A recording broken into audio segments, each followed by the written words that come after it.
Okay. 6.0, reconvene open session, procedural business, 5:30 p.m. 6.1, call to order. The Board of Trustees are hereby reconvening open session at 5:33 p.m. 6.2, roll call. Trustees to identify themselves by first and last name to formally establish quorum. Dan Ridley, Area 2. Cindy Gardner, Area 3. Jordan Zarate, Area 5. Reading Springs, Arrowhead Lake, Green Valley. Bill Mellinger, Trustee Area 1, Crest Line, Cedar Pines Park, Elliott Chan. Trustee Area 4. Okay. 6.3, Pledge of Allegiance, led by Jim Zimmer.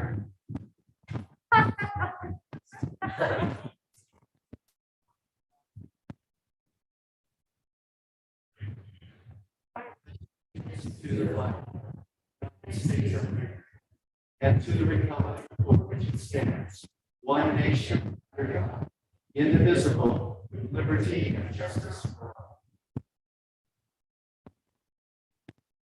7.0, closed session report. 7.1, announcement of reportable actions taken during closed session. The board approves student expulsion case number 14-17/18. The vote was unanimous 5-0. 8.0, public testimony. 8.1, public comment period for items listed on this agenda and non-agenda items within the subject matter jurisdiction of the governing board.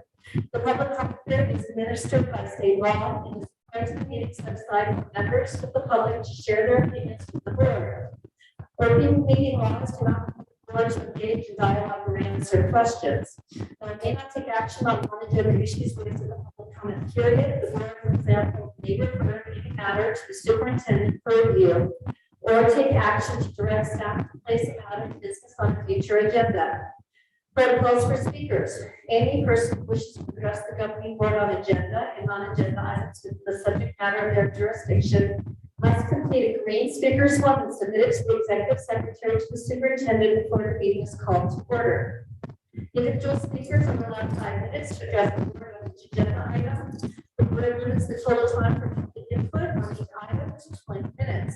Speakers who have complaints against board members or staff are encouraged to seek resolution to those complaints by using the River World Unified School District complaint procedure rather than orally addressing them at a meeting. The board will not respond to such complaints until the applicable complaint procedure, BP/AR1312.1, has been followed and has reached the board level. Where complaints to the district employee identified by name, position, or other facts, the board cannot respond until proper written notice has been given to the employee pursuant to Government Code Section 54957. Decorum. The government board is interested in the ideas and opinions of all stakeholders and endeavors to incorporate community views into its deliberations and decisions. At the same time, it must be able to conduct its business in an organized and efficient manner, free from material disruption. Therefore, in accordance with Board Bylaw 9323 and Government Code Section 54957.9, audience members may not disrupt, disturb, or otherwise impede the orderly conduct of this meeting. Open meeting laws do not confer any protection for expression beyond that otherwise provided by law. The public's understanding and cooperation are appreciated. 8.2, comments. We have received one.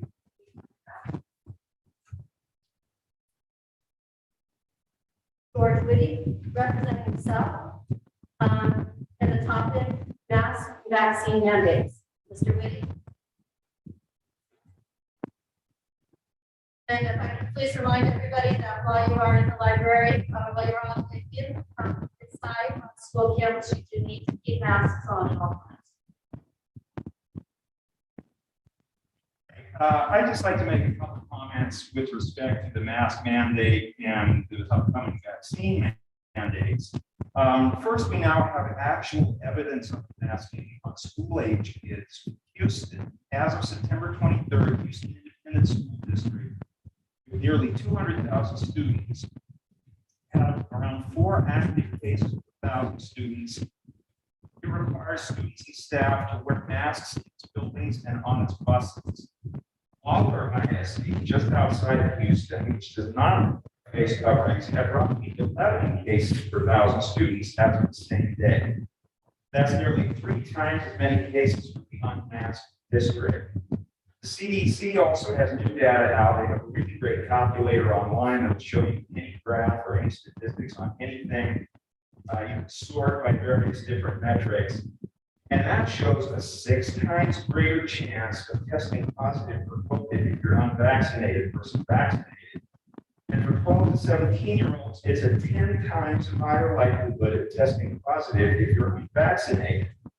The Pennsylvania Department of Health states that 97% of their COVID deaths, 95% of their hospitalizations, and 94% of their cases are among unvaccinated Pennsylvanians. There are those who say the state doesn't have the right to insist that their kids be vaccinated. Of course, vaccinations have been required for generations and have been incredibly successful in stamping out measles, smallpox, polio, diphtheria, chickenpox, and a host of other harmful diseases. The state has not only the right established by the Supreme Court for more than a century, but an obligation to keep our kids safe, since they are the ones requiring that our kids be in school. School attendance is not the same thing as making a voluntary decision to attend a concert or a basketball game. Once the government mandates that you be in school, it's their obligation to keep you safe. That's the logic behind all the other vaccines, and it's the logic behind this one, which reduces your odds of actually contracting the disease by 90%, which also dramatically reduces the odds of an outbreak in the school, which would force the school to close. Kids have a right to go to school without worrying of sitting in a super spreader event 35 hours a week. And they have a right to demand that the state is doing everything possible to keep them safe from the spread of the deadly virus. Something that reduces their odds of contracting a disease that's killed almost 750,000 people by 90% should be a no-brainer. There is no legitimate reason for most people not to get vaccinated. Some conspiracy theorists like to watch YouTubes where people claim that the CDC's own data show that there are thousands of deaths and thousands of serious side effects. But what they're really looking at is the vaccine adverse events reporting system, where anyone can report anything as a side effect or a death. No need for it to be true. Theirs is totally unverified, to manipulate, and anti-vax zealots have done exactly that, clogging the system with phony reports to try to prove their point. A quick look through it reveals a ridiculous array of supposed side effects, including one man who claimed that after the shot, a specific body part swelled to 10 times its normal size. On VAERS, there's never any verification of correlation. If someone died after receiving the vaccination, there's no proof that the vaccine caused it. Even that, though, VAERS data literally shows the vaccine saving lives. For example, the CDC estimates that about 1.3 million COVID vaccine doses were administered to residents in long-term care facilities as of January 2021. Given this, the CDC expected to see a background mortality of 11,440 deaths, which is more than 5 times higher than the number of VAERS reports among vaccinated in the data set, which is around 2,000. I keep hearing, well, get your kid vaccinated then.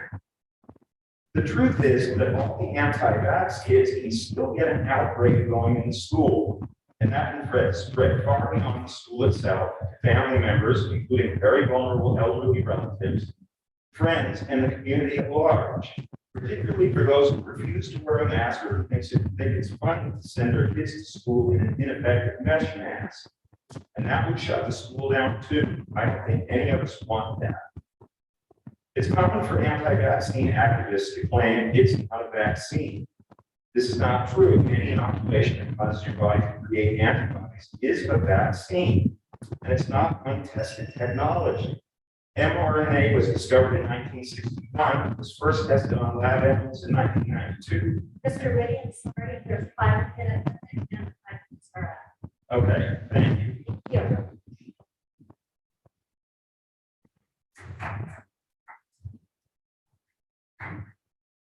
Okay, 8.3, RTA and CSA representatives.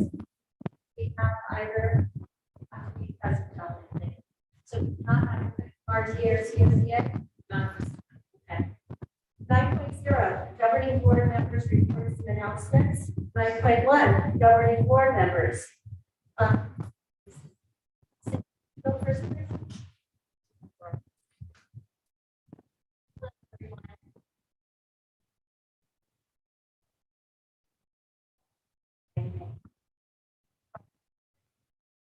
Yes.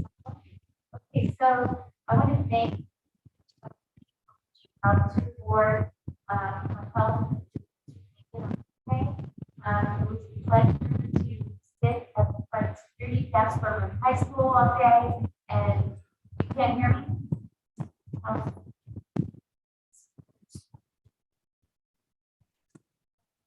How's that? Yes. Better? Yes.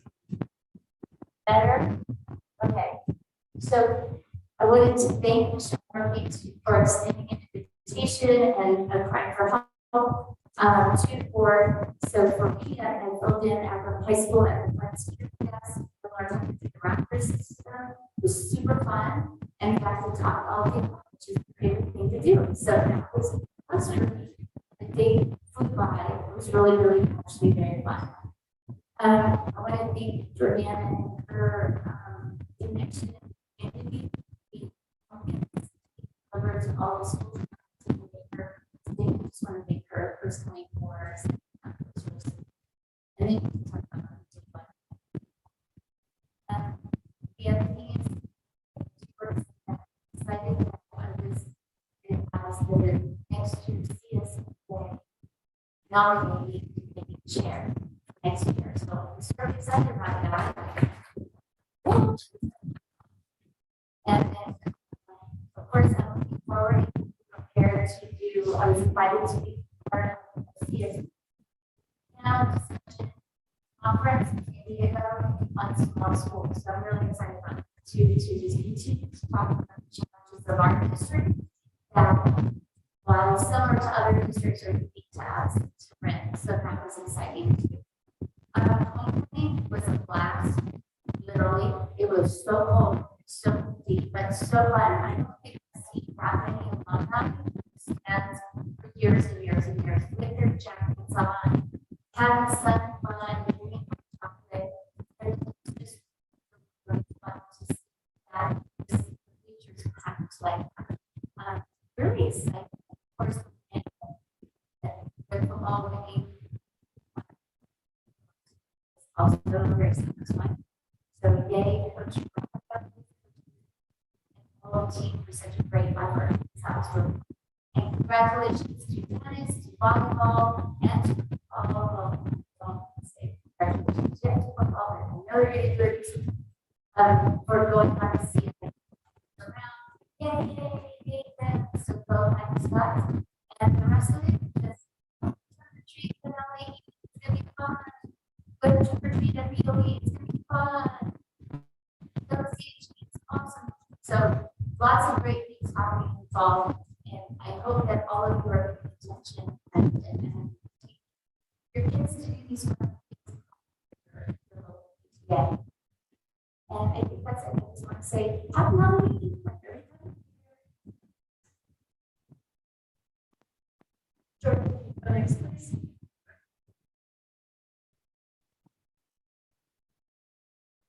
Good evening. Well, thank you everybody for coming out. I'd like to especially thank those that came time with trustees and have emailed us.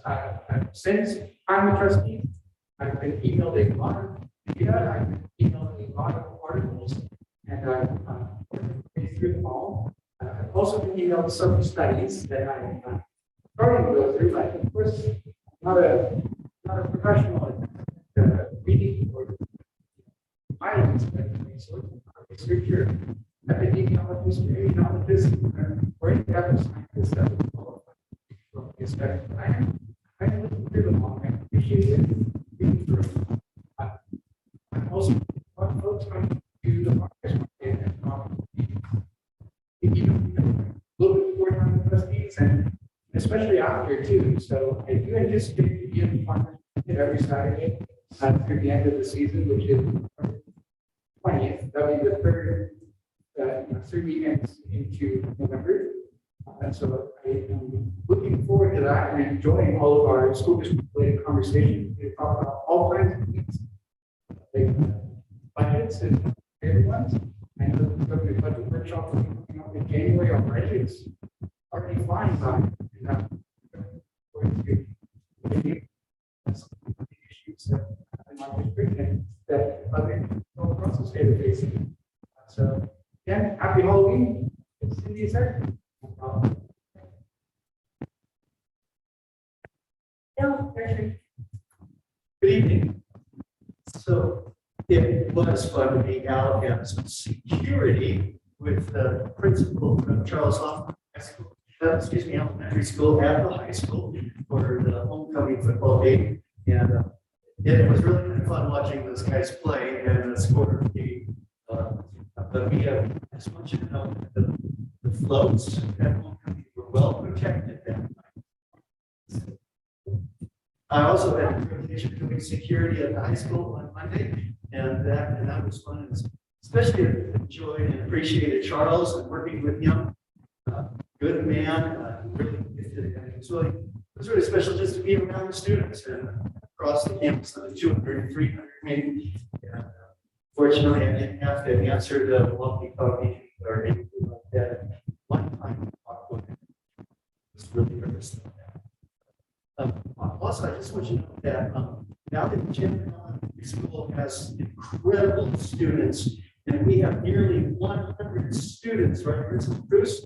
Nearly 100 students that are participating in the Early Ave Club. Early Ave is a Rotary Club, service club for students. We've had incredible amount of students there over the years. With COVID, we had basically lost 2 years. So our third graders had 1 year of experience there, now our fifth graders. But now we have almost 100 students participating twice a month in service activities and leading, actually electing new leaders there in this because the students lead the club, elementary students. This is just incredible. I'm proud of our kids at Valley Champion Elementary School. It's an excellent school. I also appreciated the time with trustees, both in Crestline and Running Springs. And I think that is so important that people have the opportunity to talk to the trustees openly and express their concerns, their frustrations, maybe even their anger. I just think it's really in a free country for there to be that kind of free dialogue. And it's been something that continues to concern me as we look at our world. It troubles me greatly. And if we had parents here tonight, I'd be expressing this just as loud. It troubles me greatly that protesting parents were compared to domestic terrorists in our nation. That is just so far. I believe that parents have a right and even a responsibility to speak up for and about their children. And as the board, we have a responsibility to do our part to see that every student has the opportunity for an education that will prepare them for the real world of living. We're not the parents. We support the parents in the education of their children. That is why we're committed to doing all we can to keep children safe. And I gotta say it, and in school. And so we'll do the things necessary to make that happen. Madam President, I'd also like to give a brief report, if it'd be okay, regarding the Equity and Social Justice Committee. So we are going to be opening up for applications for people to be on the Equity and Social Justice Committee that will be working on all kinds of details in the future regarding purpose behind the mission statement, all those kinds of things, and how we look at equity in our school district. Those applications will go out, be available October 27th. We hope to get the applications back by Tuesday, November 16th, then we'll make committee selections. We're looking for commitment this next year that would begin in January. We would meet at least 5 times, January, February, March, April, and May, in the evening at 6 p.m., trying to make it so that we can have local people, community people, parents be a part of the meetings. We're looking for at least, in fact, this is kind of the framework that we're looking at. 1 administrator from the school district, 2 students, an elementary teacher, a secondary teacher, a classified employee, 2 board members, which are already selected, that's me and myself, an elementary parent, a secondary parent, and then of course our superintendent as part of our committee. That's our plans. That's to get that started so that by January, the committee actually starts meeting. Then the committee will be working on training. We'll be working on what we do to try to examine equity within our community and our school district culture. We'll be laying out a lot more details after that time. So, and if you have any questions or comments from the board. Thank you. Thank you. So, yes, visions on our team. He'll be the security guard now. He's on my son was a stumbleway on the freshman boat. He somehow got the truck and one of his friends. The main thing I wanted to talk about was time with trustees. Sitting down, we did it. We did it, and we appreciate Steve. I was pleasantly surprised by the turnout. Typically, when we do time with trustees, we get the 1 or 2 if we're lucky, parents or members to join us. And we had this 25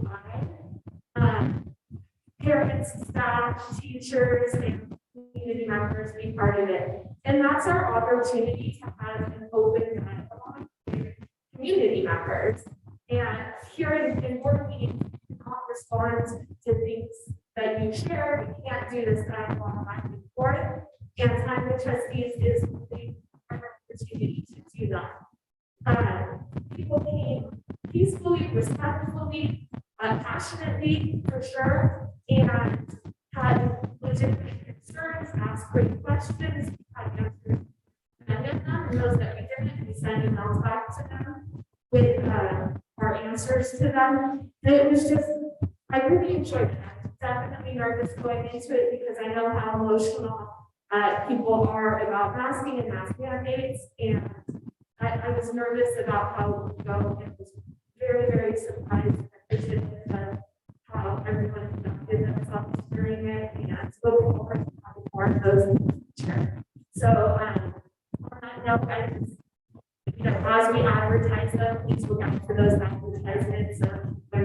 Time the trustees in the future will be, and please participate in that. I think everyone left there feeling good about the experience, feeling heard, understood. I felt a lot more appreciated in a very long time. This is not a position where we get a lot of backs or rewards from it, but that day I felt really good about doing this work. So thank you and enjoy the fall and the pool as it comes. Thank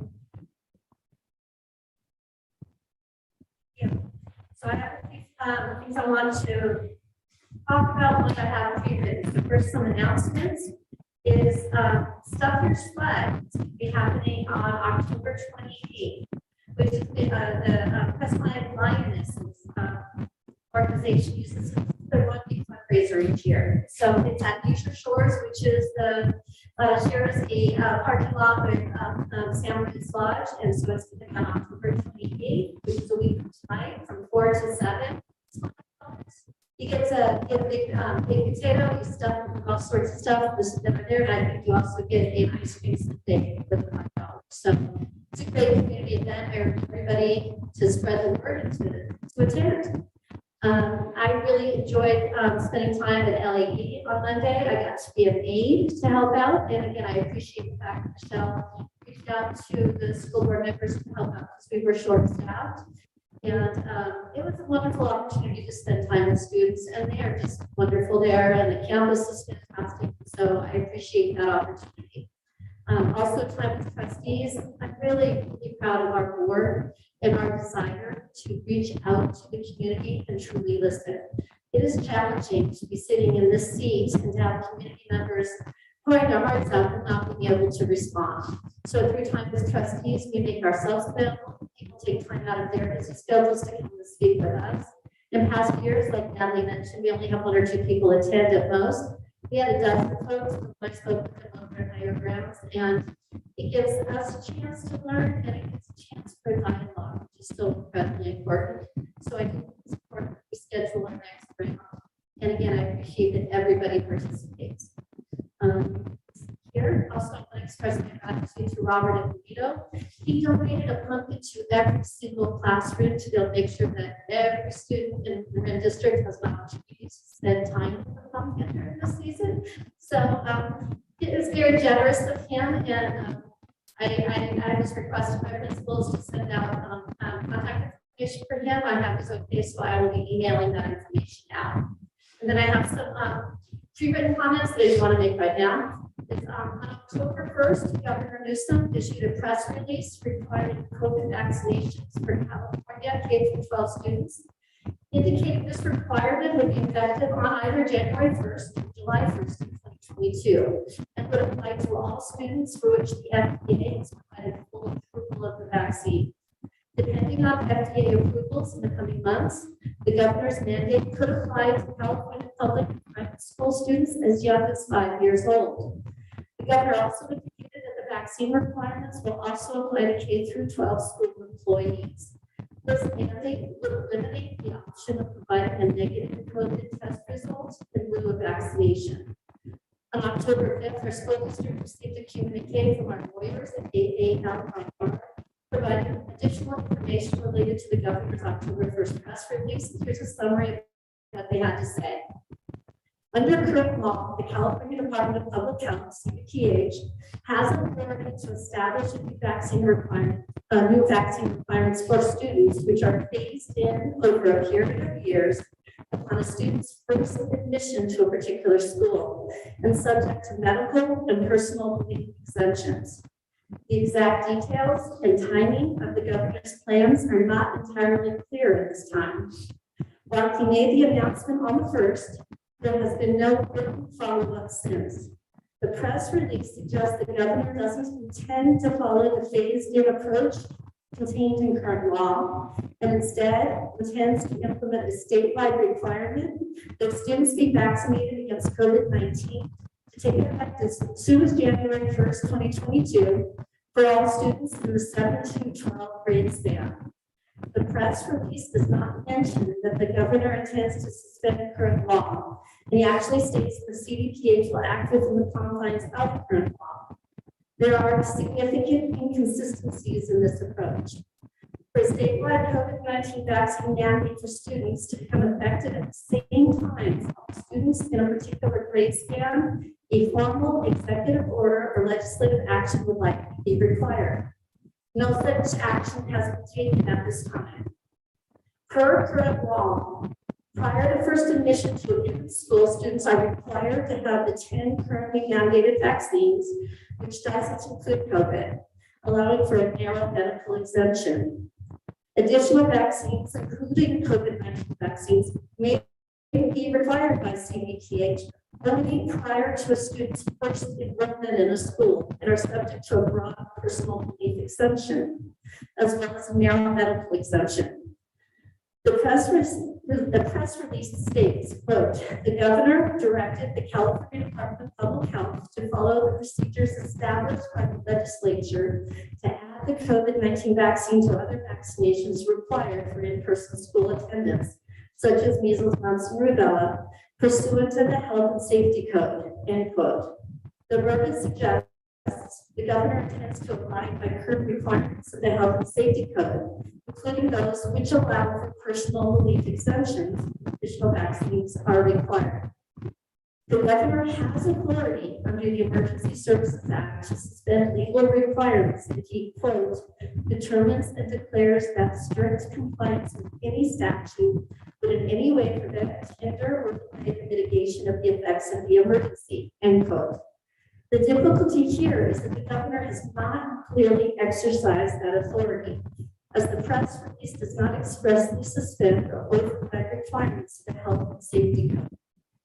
Finally, since the governor intends to require COVID-19 vaccinations for K-12 employees on or before the effective date of any vaccine mandate for students, WSM has directed that adults be held to at least the same standards as students for the COVID-19 vaccine. Currently, California requires all K through 12 staff to verify their vaccination status or be tested weekly.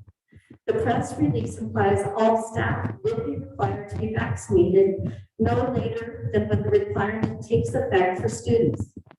This indicates the governor's is not yet clear whether a personal leave exemption will apply to employees. Moreover, independently of what the governor may order, existing federal law requires as a general matter that employers must make reasonable accommodation for employee disabilities and for the sincerely held religious beliefs of employees.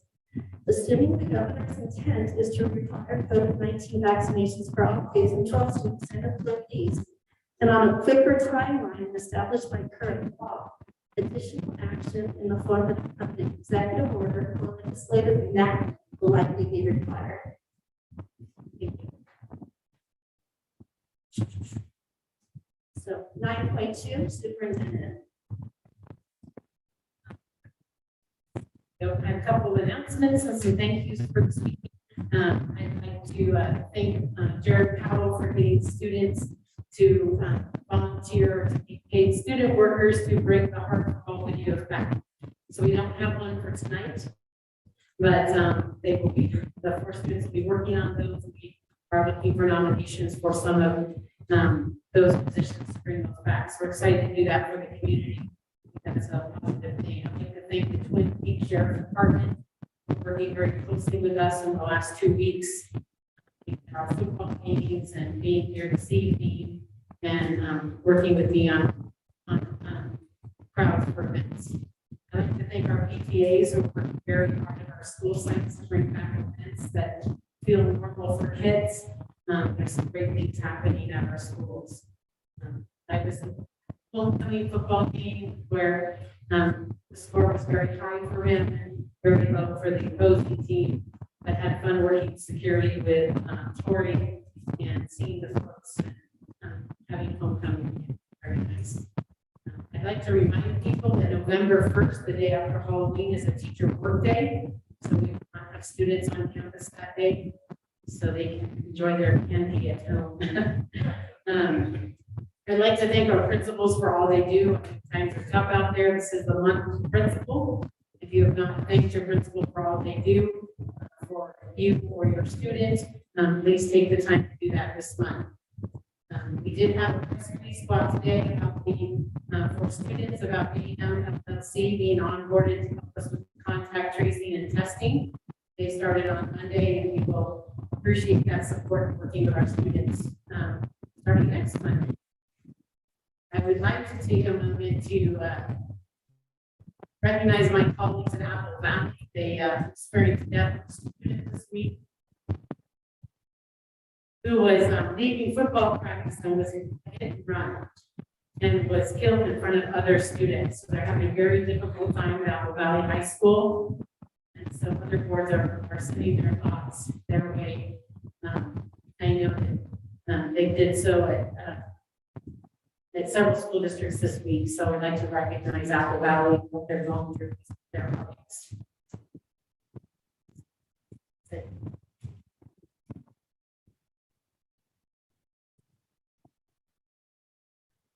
Student report, Zach Lawrence, review of testing.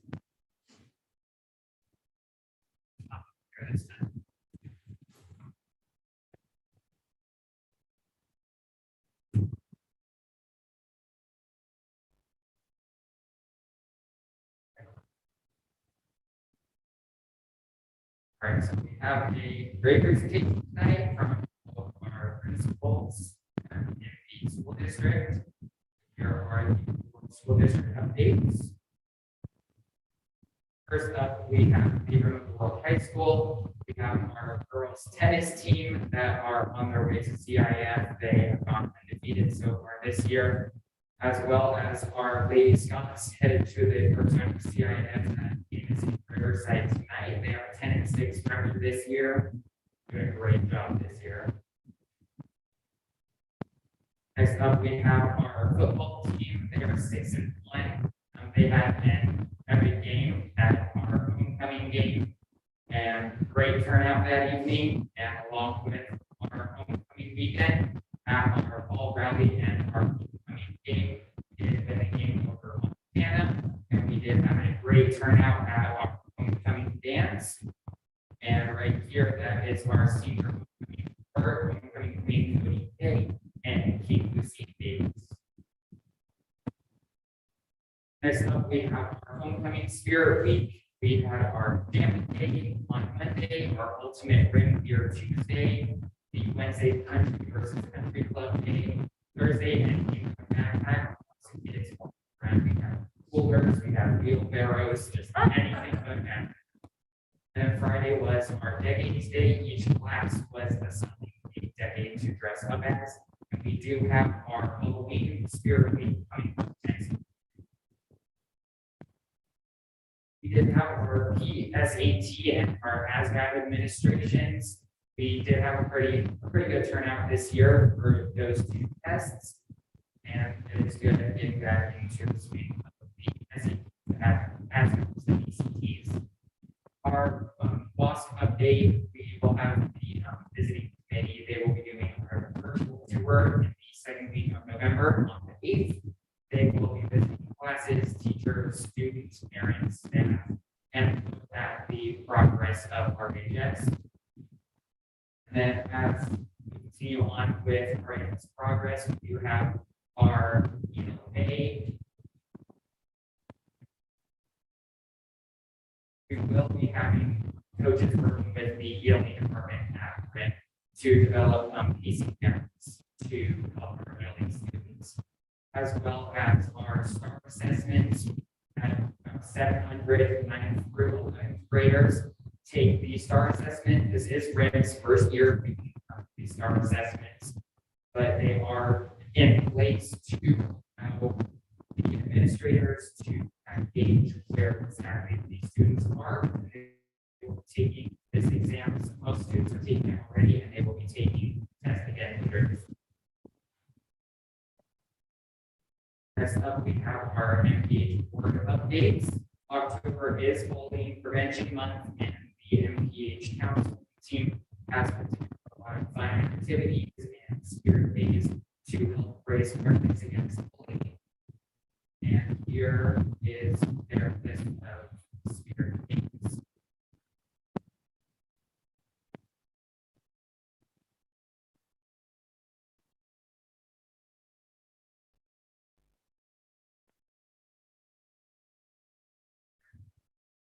And then here we have the MPH LCAP goals. MPH is continuing with their language development programs. The school leadership team is meeting with Nomad Education to train with the ELE teachers and develop leadership meetings every month. And they will also have MPH staff and the Universal Design for Learning that will be in part of those meetings monthly. And the second goal here is school safety and PBIS. The PBIS super tools of the week are focused on helping push the PBIS guidelines to students at MPH. And considering that it is anti-bullying month, they will have a lot of PBIS related activities and spirit days.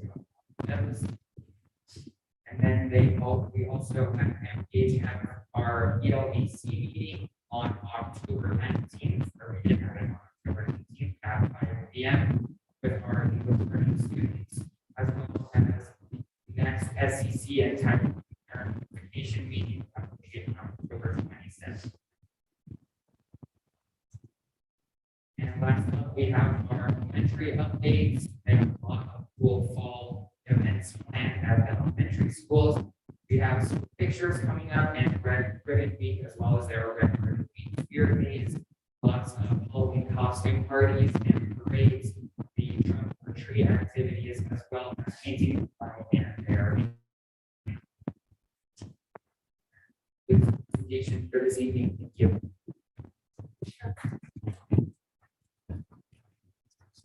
So I understand that the dance, 400 tickets were sold and only 4 kids didn't show up. That is amazing. It's because I don't think any tickets have been sold in years. So I'm going to congratulate all of you guys for wanting to, as you said, go back to doing normal things. And I also want to thank Jeannie Stevenson. She's the coordinator of Pink Cloud. And she does this is a love project for her. She really, and the kids really love to see those clouds in the neighborhood. So I wanted to give her a shout out to for your work. She got some really big taking, so I appreciate that. It's like, you guys had so many kids go to dance this year. And we have had a lot of turnout with our spirit days. We had quite a participation with this last spirit week. And we saw with the attendance of homecoming game and our homecoming dance, we definitely have a lot of students and staff and community members wanting to get involved and get back in the swing of things. It's very exciting. It's wonderful, especially outside for dance. Yeah, it was good. There's a whole bit of fun.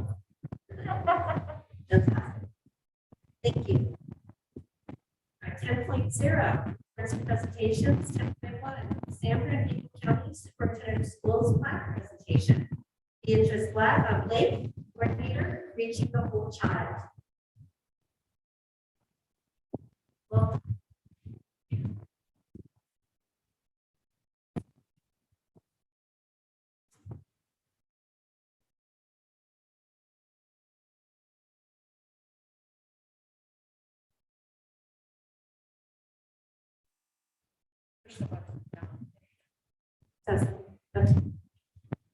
good evening, Board of Trustees, Board President Ridland.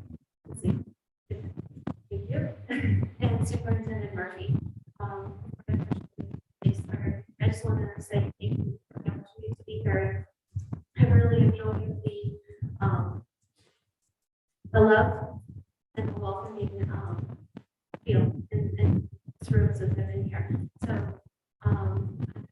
I feel like I'm a part of this community, and I definitely feel that I'm well, even I can contact, share, exchange some mental health resources. So, but what brings me here tonight is to formally recognize River World as a tobacco-free certified district. I am the coordinator at the County Office of Education overseeing two grant projects, one overseeing the tobacco prevention education. I just want to clarify the disclaimer, it's tobacco, but it's really any nicotine-based product, nicotine and marijuana. So now we're not limited to just tobacco products, it's also vaping and marijuana with nicotine. That happens, I guess. So on behalf of the Sanford County Superintendent of Schools, Superintendent Ted Alejandre, it is my pleasure to recognize River World School District, the California Department of Education tobacco-free certificate valid until June 30th, 2023. Thank you, Superintendent Murphy and Board of Trustees for prioritizing student health, safety, and well-being by certifying the district as a tobacco-free district. I would also like to recognize Derek Swin for initiating and completing the tobacco certification application. Mr. Swin. Thank you for recognizing the importance of addressing student health and safety and well-being. And we do have class for thank you for our county team. We are here to support your efforts in mitigating the messaging and the constant attack of big tobacco on our youth. And so Eric knows how to get a hold of us. Please don't hesitate to reach out to us should you need additional resources. I do have a plaque for Superintendent Murphy, but if I may,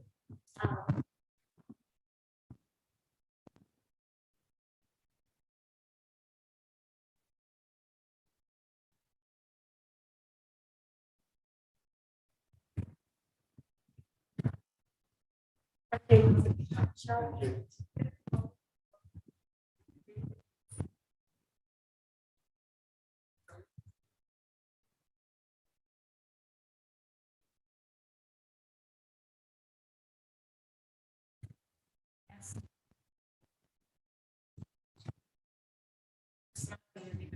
Would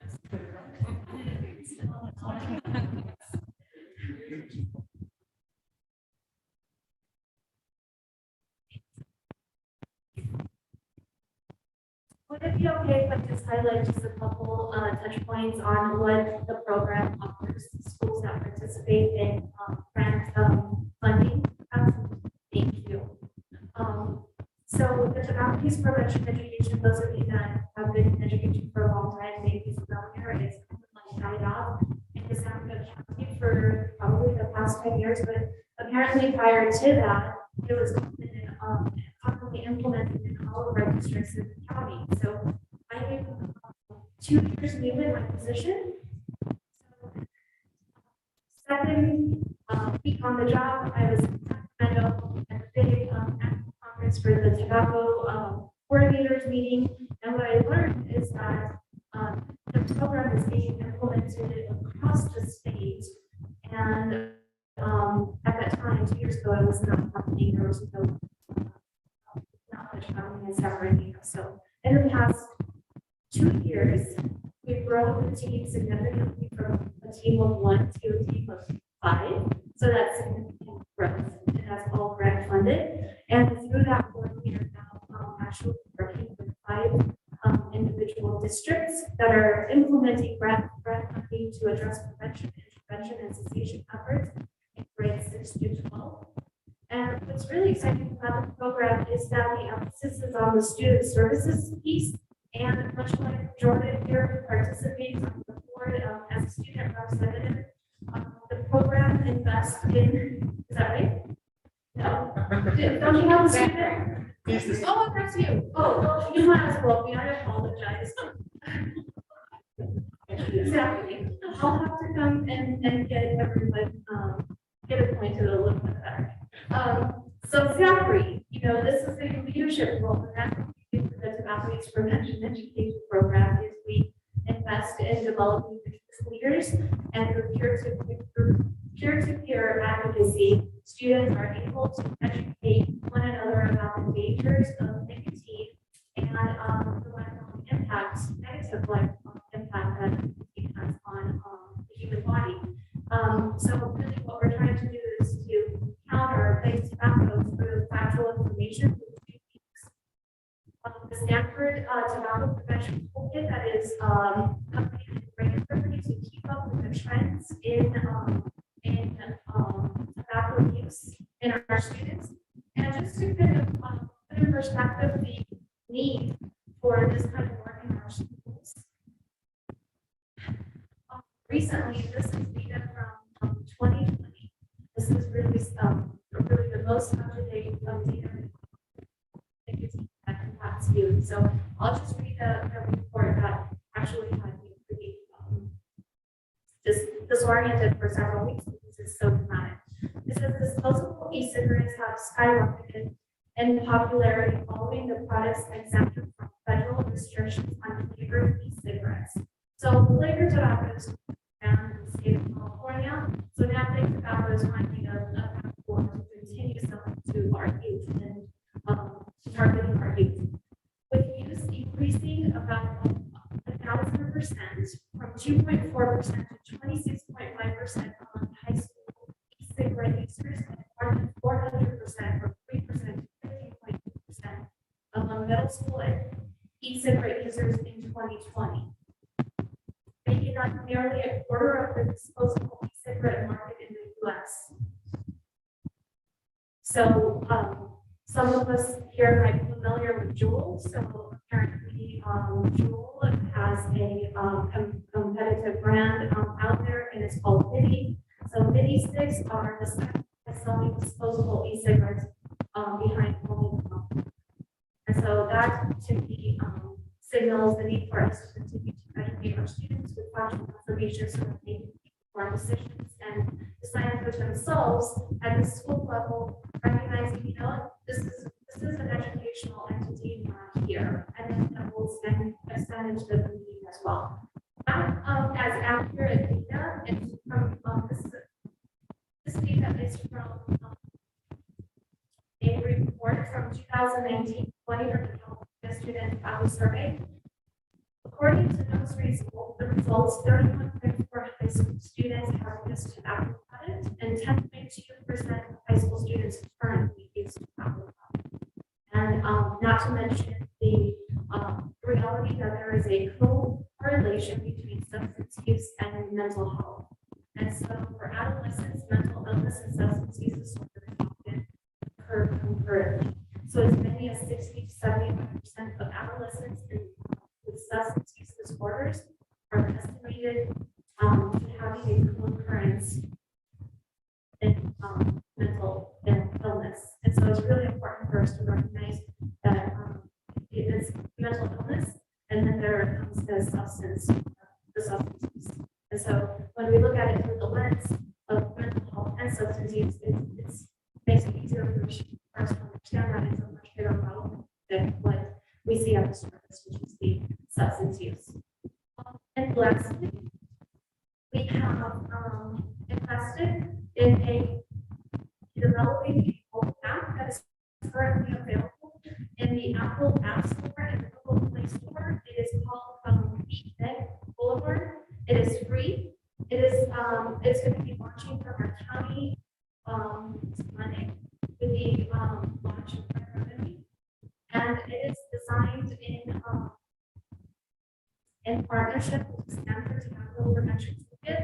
The content is 100% evidence-based, and the idea is to help students understand, well, it's to meet students where they are. Full disclosure, I'm not a gamer, so I downloaded the game and tried to play it, and it's not needed. I just don't know. It's not making sense. Lots of questions. I just put it down. I have my 13-year-old downloaded, which is progressing the game.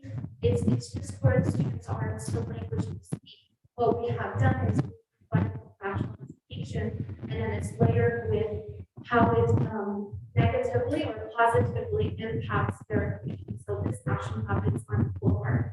So if you're interested in learning more about that, you're welcome to go to playbeatnik, NIC. So it's playbeatnik.com, and then you'll find our landing page. You can download it from there. It is not designed to be played for periods of time, maybe 5 or 10 minutes. You put your life and you come back and then you just continue to engage with the content to make a difference in your neighborhood. And lastly, this is also really important, an alternative to suspension resource that is recently released from the University of San Diego. It's y.com. It is virtual-based interventions for students that are found in violation of 4900C, so in possession or under the influence of tobacco products. It has a parent component, student component, and the waivers is like a one-stop shop. It's beautiful, super easy to use, and it's also English and Spanish. So I'm also happy to share these resources with Eric if interested. And that concludes my presentation. Thank you again for inviting me to be here and for allowing us to be a part of your community. Please don't hesitate to reach out to us from the County Office of Education. It is our mission to support your efforts and the work that you do in your school. So once again, on behalf of the San Diego County Superintendent of Schools, we thank you for certifying RIM as a 503 district. And this certification is valid until June 30th, 2023. And we'll just go through the process of recertification. So, thank you so much. Thank you.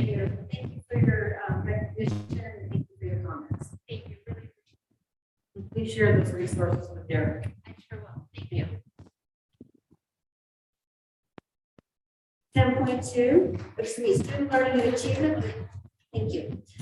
Student learning and achievement, 10.2, 2020-2021 Smarter Balanced Results. Heather Dominguez, Director of Educational Services. Good evening.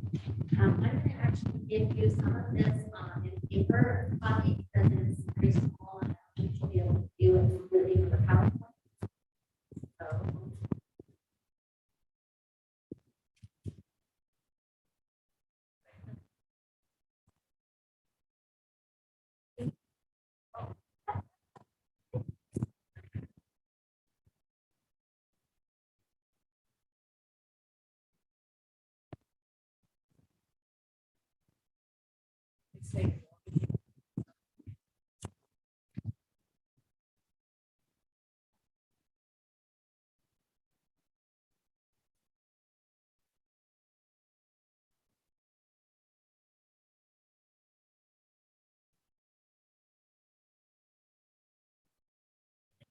Data points on the entire presentation, you have that in your board folder.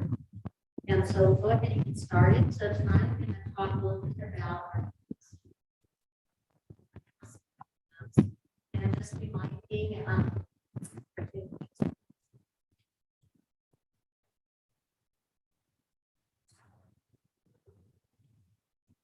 the components that make up PASS assessment system, which is the California Assessment of Student Performance and Progress. For science, we have the CAST, which was not administered last year. We have the CAW, which is the Alternative Assessment for our students with disabilities. The ELA and mathematics summative assessment, that's what we're going to be talking about this evening.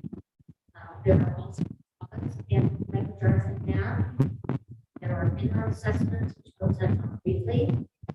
Tools for teacher, which again also a little bit. And there's also a Spanish, Spanish assessment test. That's the Smarter Balance or PASS suite. There's also LCAT, which is the English Learner Proficiency Assessment as well. So we'll talk about that. So in 2020-2021, PASS was abbreviated. It was suspended the prior year as a result of the COVID pandemic.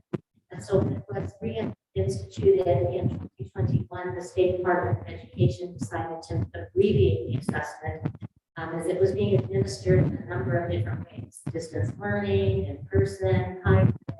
So they decided to shorten the assessment.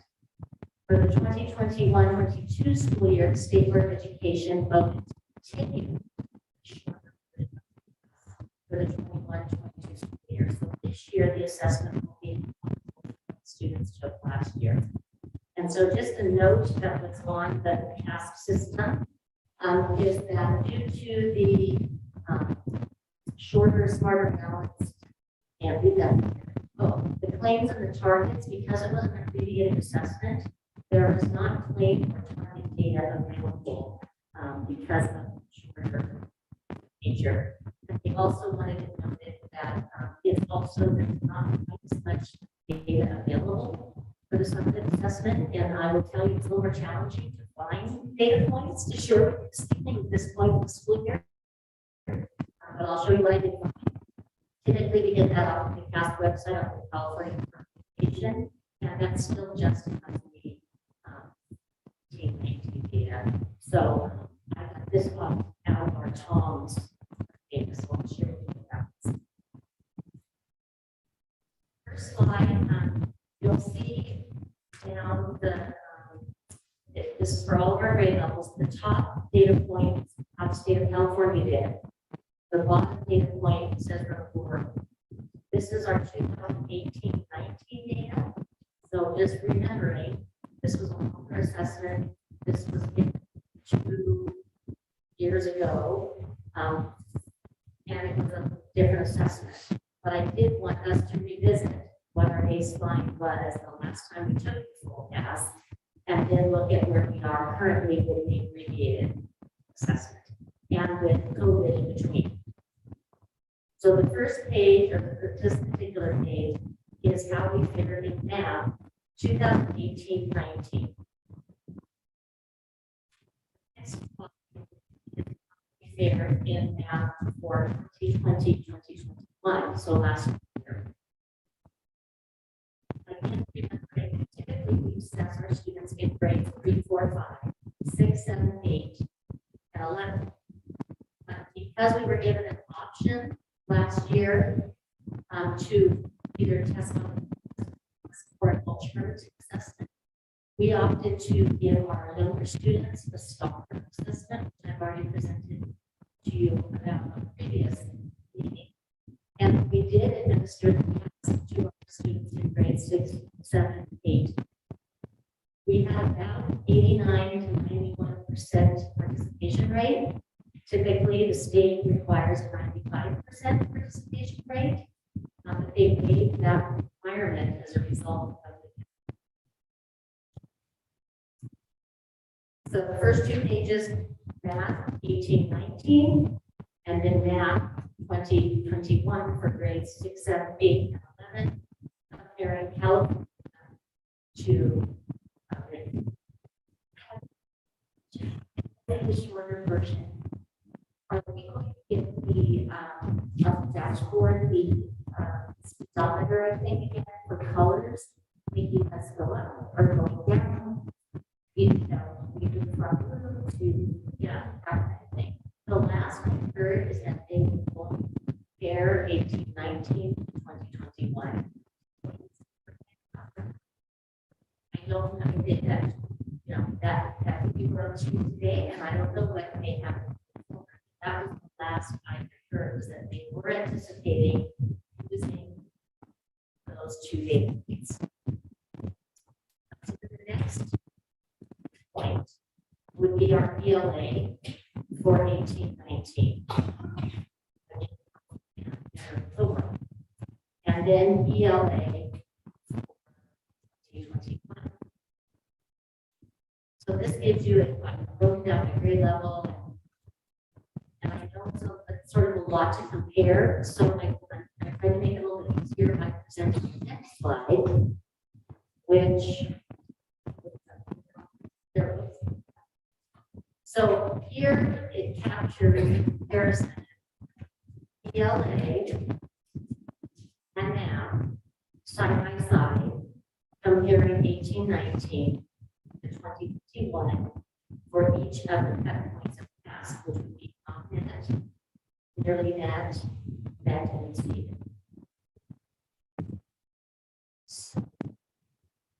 Now, appreciate the little part, but it just really feel the dashboards developer to have kids get out of school, consistent work, or project work, or whatever here, it's almost like a filtration spot. And this should be the case. Occur just and I can tell you the meetings that I've been in at the county level where they have talked about the fact that they were anticipating in 2018-19 to 2021. It did not meet with a positive reception. Decided not to do that. I know that they're in the process of reviewing all of the data. The dashboard usually released for December or first part of January. So I don't know if they will still do that or not, or have lots of information on there to explain this. That's being able to verbalize that to our kids being back in March or April. And then they were having to, task them a little bit. So here you go, welcome back to school. And the assessment started. So we have to keep that in mind as we look at our results. That there's a context that all of this is placed in. So, I'm looking at this data say whether it's for RIM. Would it be helpful if you taking a look at sixth graders for 2018-19? Compare those scores to say eighth graders in 2021 and the state yeah, if you look at, so I was trying to grapple with that in terms of presenting this information and how we present it as possible. Yeah, this is comparing grade level to grade level, which is not cohorts of students. But if you were to look at for eighth graders, you can look at it and do that. That's in terms of similar students progressing through.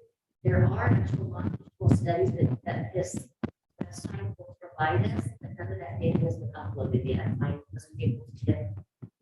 So once the data is released on the California Education website, there 2 years ago when I made a presentation, it shows that a circle and it's one file different.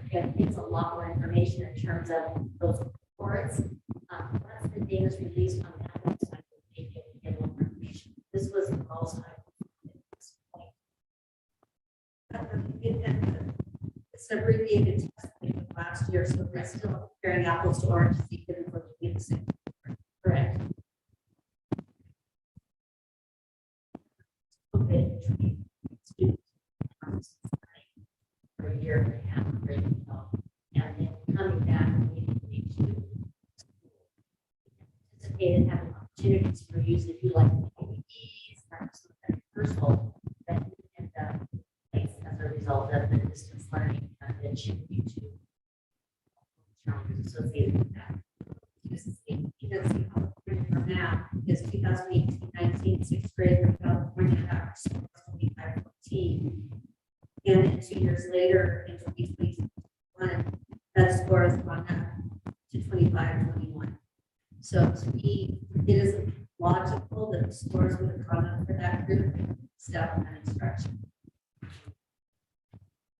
And then, this is California is representing all schools across the entire state, which we know there's a lot of variability, relationship to all kinds of things. School districts, So. And so the next slide gives information about LCAP and how we progress in terms of assessing our students. Assessment, this assessment is administered to students in grades K through 12.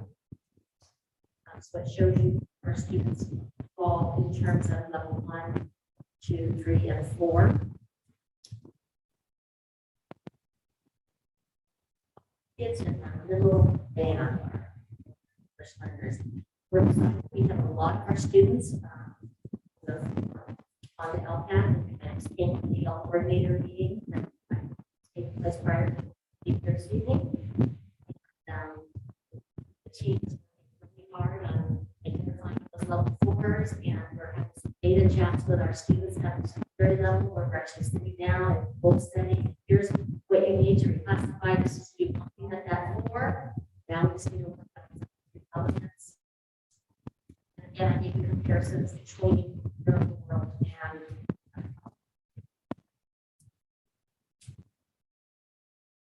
so my understanding is that the TOSA that we have in place is literally with students individually. Right? My understanding is that that's how a lot of these students understand exactly where we were. And so as a result, we're starting to see reclassification already because the kids go, this one. So we should be able to see this in our reclassification as well, correct? Absolutely. Well, and we're having a conversation earlier in the year. We're talking about our LCAP goals more openly in terms of we have a goal of 10%, a minimum of 10% of our students reclassifying, which is 31 students. We have about 50 more than our they have as our first level of training. Then as we develop the next well, so the reclassification criteria for broken down to be more student friendly and create a worksheet. Here's where you are in grades. Here's where you are in the writing. Now, a lot of them say did not have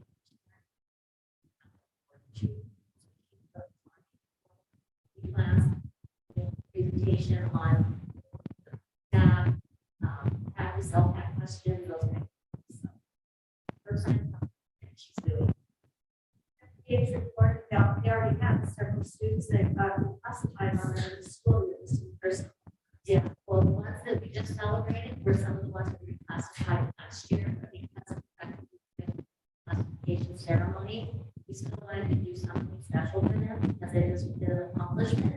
So those were students that we have reclassified previously that we wanted to recognize and honor and not wait until the very end of this year because it's already been made. So we recognize them earlier this year so that they have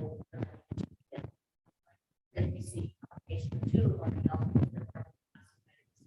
year based on their first trimester. I noticed that it's like the beat a lot of the state averages. I see a lot more blue than the state and a lot less red than the state average. We typically do pretty well on our LCAT. It's some of the other components that our students tend to have more trouble with, and it doesn't always transition to their performance on CAS. So those are some things. Did you say that we started as a benchmark? What would be, Yes. So you start, they make up CAS. They make the CAS benchmark, which we had a couple of our email students, they didn't meet the CAS target, also for CAS targets. So that's what Laura is, she's meeting with them and saying, hey, this is what you have, this is what you have, you just grades, and they did not connection their, their grades and their classification. So now they're going to be very clear, and it's really giving a lot of support that this is my teachers don't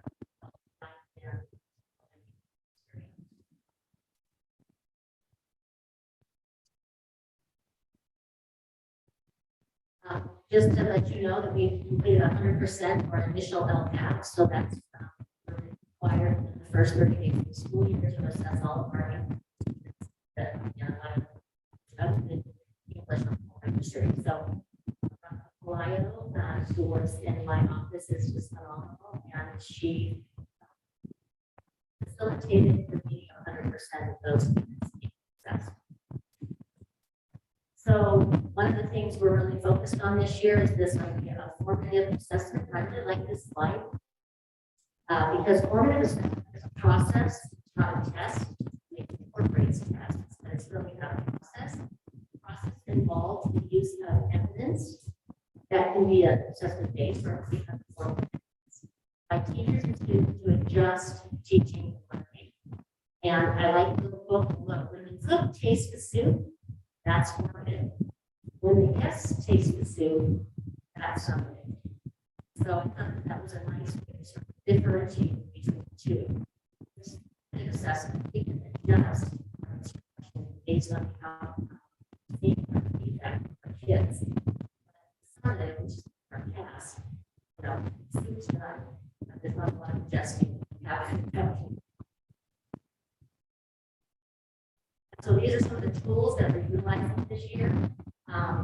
We, like I say, we had anticipated a stronger launch, last year and the year before, but with COVID, we had a lot of things at the school. So using the interim comprehensive assessments, so at the end of the school year, our 11th graders are taking the summative.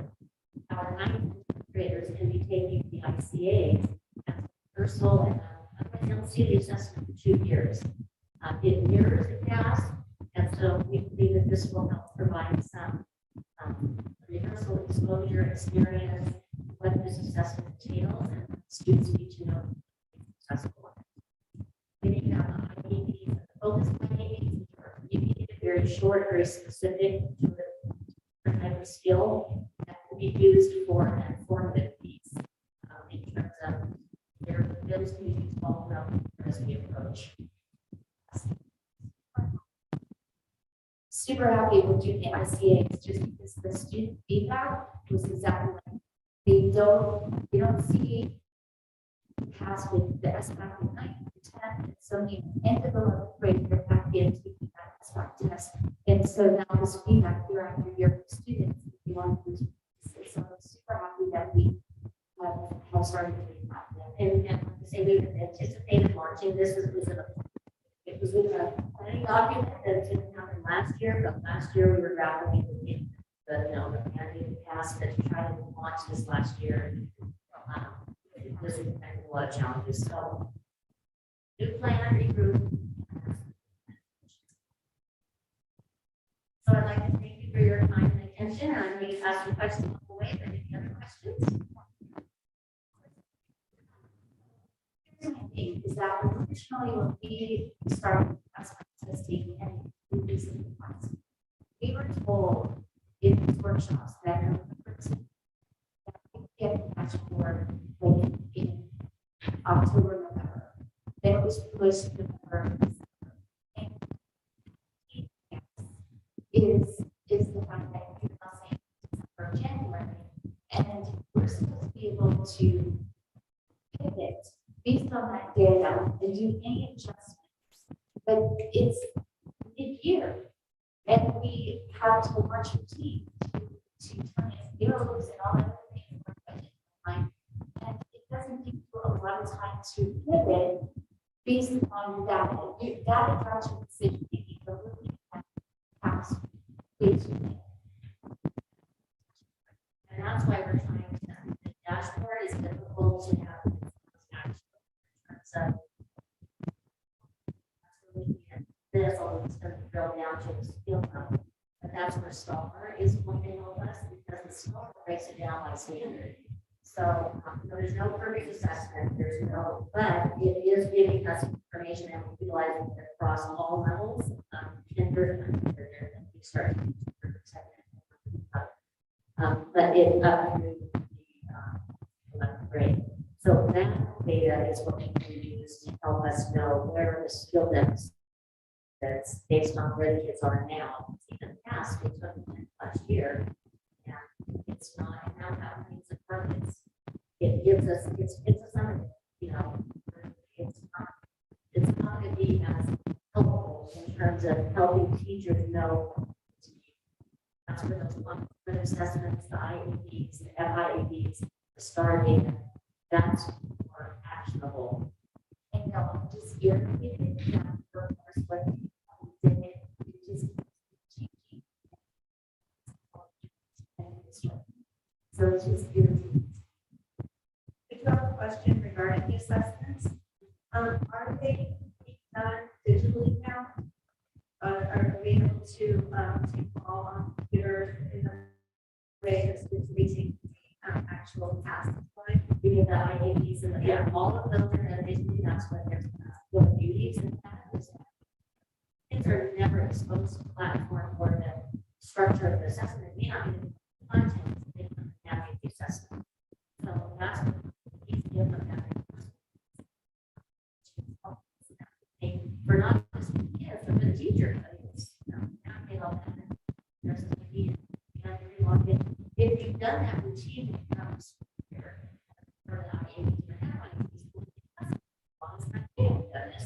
it lowers everybody's filter. What happens to our brain? We're emotionally driven, and if we're frustrated with this test thing, we're not going to be as apt to demonstrate our knowledge. So the more comfortable we can become with it, kids can become with it, the teachers can become with it, the more apt to make our so those students feel here are now. Don't wait till March to start doing some of these things. Then it becomes something they're very familiar with. And then with that, teachers are getting more immediate feedback, correct? So they can be actual The other thing about the IABs is that they developed on the first slide, second slide, was tools for teachers. So the IABs and FIABs give data to teachers and show them exactly where their kids are having difficulty, and breaks it down, red, how colors they use, but if you go to tools for teachers, it'll say, here's your kids on the red band, here are some lessons that you can utilize with your students to address that area. These kids were in the red area, here are some lessons that you can do. So it gives them some tools that they can use to be responsive to data in terms of some instruction. And I don't know that a lot of our teachers are using tools for teachers. It used to be called a digital library, and I will tell you it's a little clunky and it's not very user friendly. I think there's great resources in it, but sometimes the platform, it's almost things that you go to the platform and you're not successful the first time you do it, you'll say, forget about this that. So they revamped the whole thing, now it's called tools for teachers. It's supposed to be a lot more user friendly, but that needs to be seen. They have tried to mix along the assessment with some structural tools.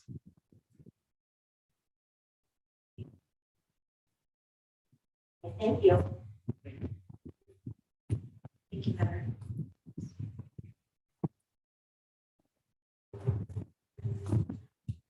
Okay, 10.5, finance facilities. 10.3, update on air quality survey for YC. Jenny Avalon, chief business official, looks like all is heading our way too. And Jen.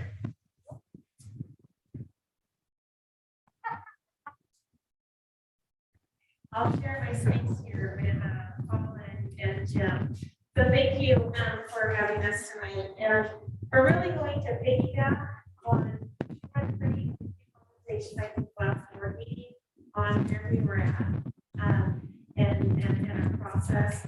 And then Paul, Jim, and I have met several times and have reviewed.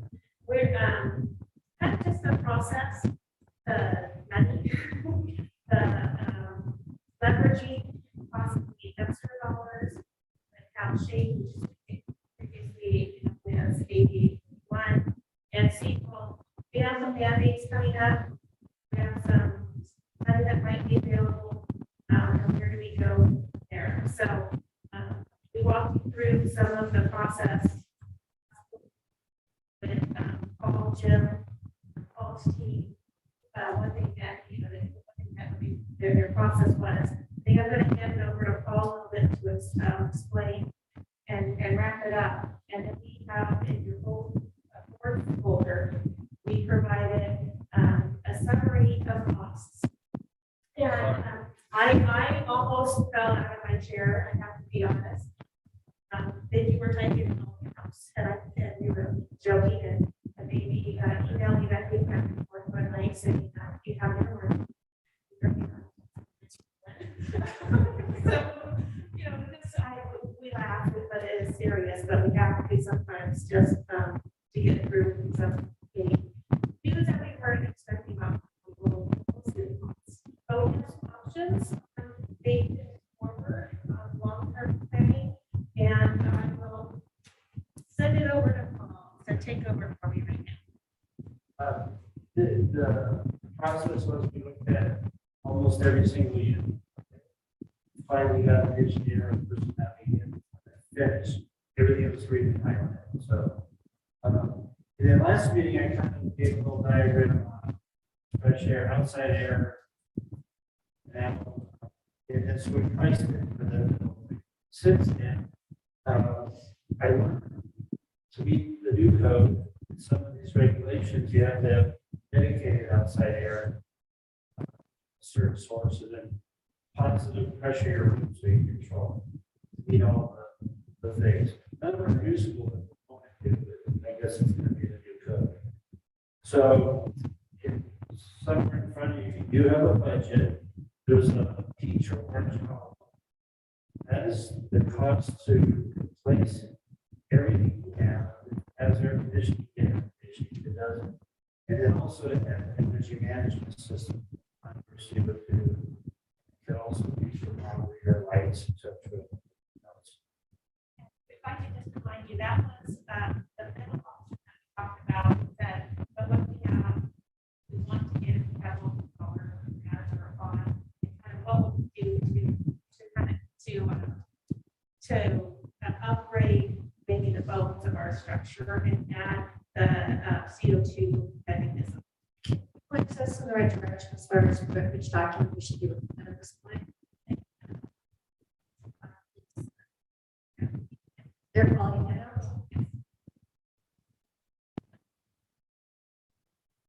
So we get price.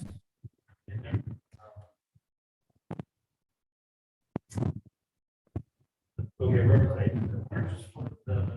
just do what you have. If you get money for air conditioning, in future, that's what it would cost. If you were able to say, I have money to do air conditioning, everything, I don't think it'd be as high as that call because you're making some decisions and fixing things afterwards. Now, while this program,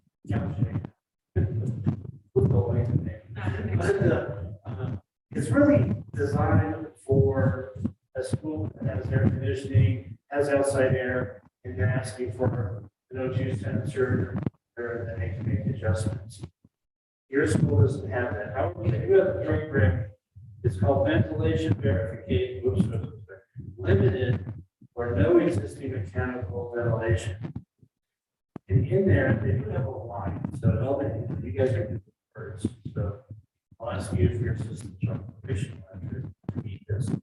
So, whether outside air conditions may reliance on windows or other sources, non-filtered air, so that would be non-filtered air, potentially hazardous touch. It's not sure if an outside air can be hazardous, but then this is where we got to submit the next step, but which we think will submit this paper.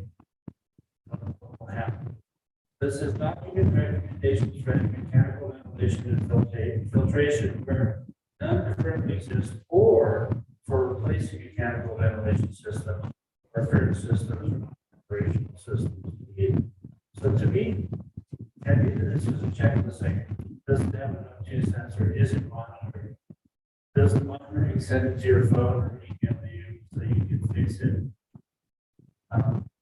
And then the outside air, which is the biggest issue. Your outside air is almost exclusive. So from there, you know, the budget's there. It isn't a waste of money that we did, because if you go for a bond, then also Jim can use that document for like maintenance and everything. It'll be done. It'll be just work. Even if you can go like any money. So what Paul, and I have had some long conversations on is, you know, we started this project on, well, and we earmarked some of our ESSER 3 helpers for this. What can we have done? Okay. And through the process, which I think for Paul is really with what we have, we can use every cent, but only has gone. We can have the funds to get to that one middle ground that we wanted to, we were kind of hoping to shoot for. But really the conversation that has turned is that, you know, let's shoot for this Excel shape APP, you know, also. But let's shoot for some of that money. See where we're at. We have really good data now on our systems, for everyone. And like he said, Jim will be able to use it just for preventative schedules when we have, you know, what our systems look like. And so tell me if I'm misspoke, but then we can see, okay, can this other money move forward with that, have one option. Okay, and there are some unallowable costs, and perhaps that ESSER money can then be for some of those costs in the budget that are unallowed. And then we can see where we go from there. We do have time on the, you know, ESSER money. It's not like we need to spend this within a year or two. So we have, I think, time to go through the application process. Paul's done most of the homework on the application itself. And even though some of this, these upgrades would require PSA, you know, and inspecting it, we still have to certify that we have repaired and built them in line with the PSA regulations. And that's been a hurdle. These regulations that are tough. Yeah. This was probably good, pretty nice. So they have to skip some of the DSA. And then there's an update. Nothing has changed from count shape or been rewritten or added since we've had last night. So it's really hard to find out what they want. Their document today has their stick, it has a lot of references, fiscal circles. And then at the end, they get this as it's a guidance. But because the program for non-filled or the one limited, these sentences aren't identical things. So trying to look at that as the gray area areas of your budget versus 600 CO2 sensor, which you can put in. But you can't fix anything. actually still not sure of the problem we're trying to fix, but that's just me personally. But, so we're gonna go based upon this and then we're operational. They have certain, codes and numbers you have to meet. Your system can't be that unless you spend a lot of money.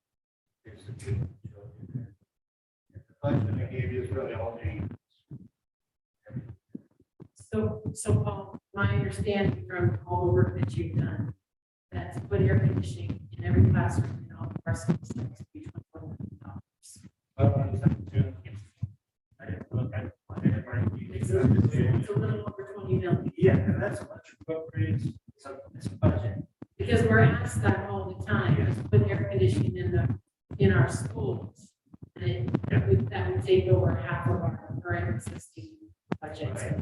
It's a budget. If you go down a bit, if you're engineering, you go up, you pay for engineering, which way it goes. The back building got the most current longer. 2 months ago, system. And so that's one of the ones that has that O2 sensors in that space. It's got everything that a newer system.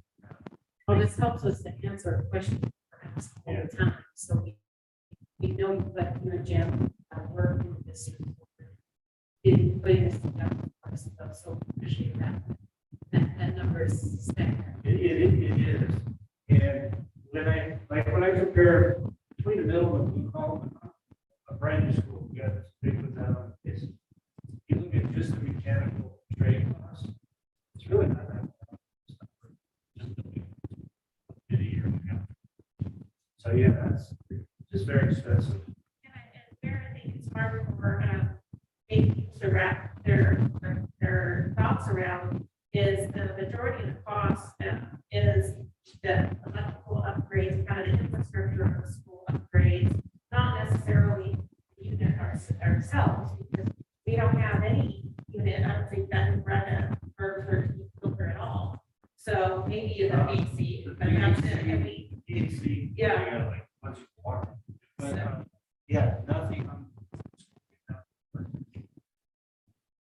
And all that, so it's that electrical upgrades that are the majority of these, of this cost. That's a big cost. Yeah. It could be. And then Jim had the contractor he uses come and test the existing system. This is the biggest or best MER we can put in there. It's a system. If you open that damage unit, not making it work. I think code is 13 if you're to The do. new code is 13. They want you to try to get it there. And just can't write a plan. So that my system will actually recycle down to the 7. So the way they design the system, airflow, I don't know what technical about that, but you just can't be. You can't just throw a 13 on it or you can't. And along with air conditioning, part of those costs are structural upgrades, like putting in there. The condenser has to go somewhere. And you have the electricity to shut off. And I think too, when we started this process, people were asking, maybe you can explain Paul a little bit too. Well, there's all these other systems, some other types other than old ducting HVAC systems. And the challenges were the condenser units, where to put on the roof, having the defective trigger TSA. They're called mini splits or split systems where you see something on the wall outside the condenser. The way that heats is the rinse and reverse. You don't have the earth you put one in your shop, you can insert inside the shop. So there's no snow. And at the moment, there's not technology that if you get 135, you can heat your house if you can.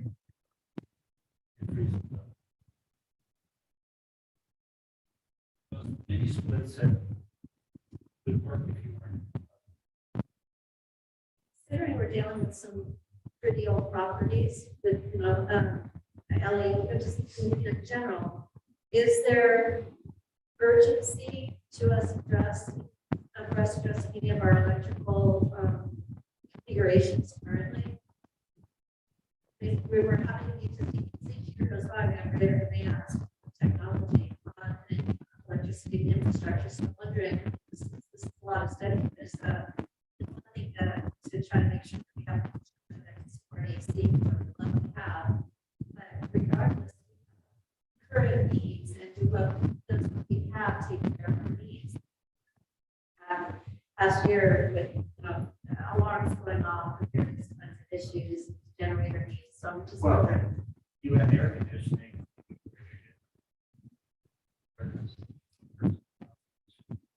So without having air conditioning, are we also still having? Now, you know, if you put all the new units in, your energy level goes down because the units are more energy.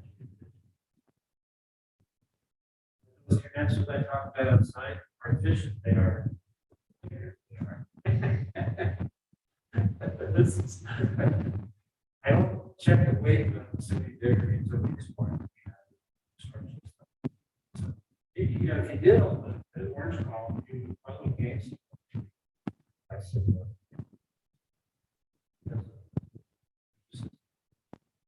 the ones Jim's replacing with are substantially small.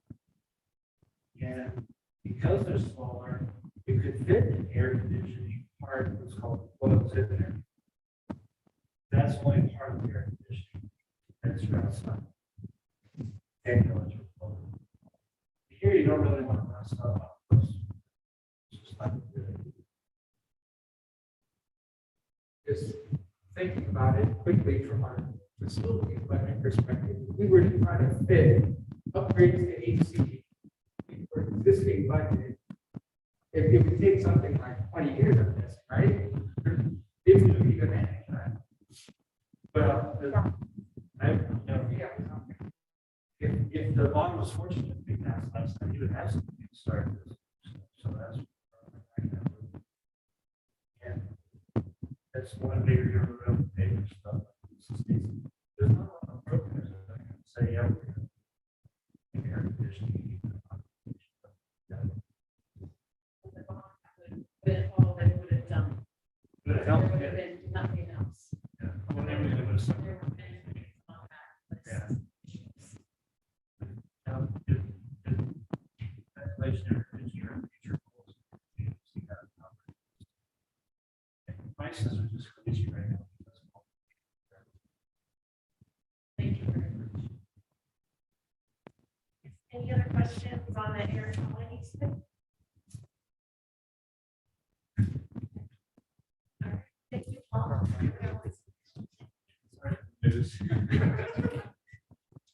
Hopefully I prepared.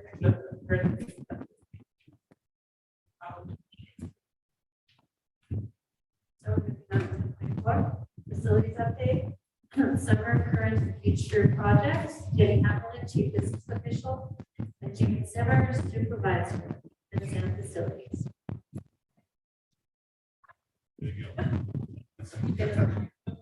So we have our, I guess, our first facility report on schedule on the government's calendar. The last time we reported on our progress for repair maintenance facilities was in May, besides the special projects like what we're doing in fall.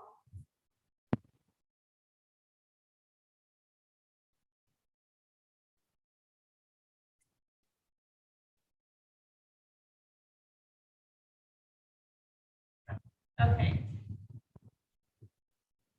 All right, so routine repair and maintenance, we call it just RM. If you're down in the county or reading the system business reports, it's required by NICO, or if you are receipt of any state facility dollars, that you deposit 3% of your general fund, the amount equivalent to 3% of your general fund expenditures into your a special fund or account for routine repairs and maintenance of your facilities. And that's end code because it really is there for districts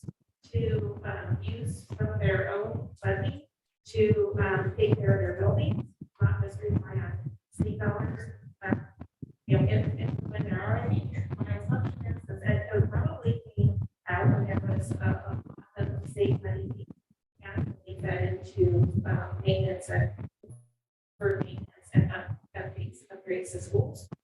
So what we're required to deposit 3%. We do that calculation twice a year. We do it at budget development.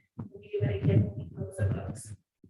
And we never often clients since I worked here because usually, especially with the age of our schools, we usually need more than just the minimum amount attributed to the fund.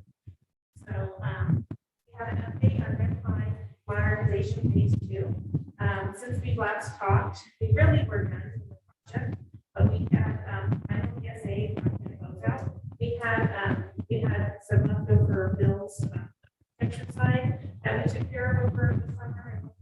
And the only thing that remains is the years left on our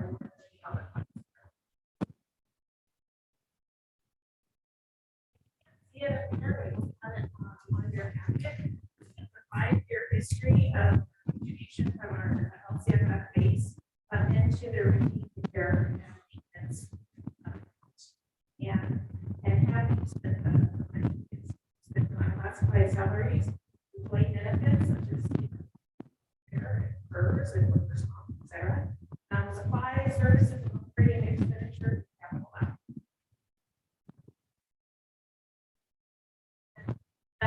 This is a summary since May. So since we last reported to you, we have had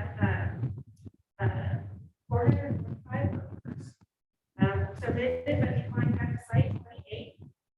We had 1 duplicate request, and we had 43 work orders currently in progress. We have been reporting backlogs of updates to you with thanks to the little TikTok challenges, right? So we've had much less faucets, exit signs, paper towels, soap dispensers. We have had some graffiti at LAE. We had an attempted break-in at GPE and some community further damage.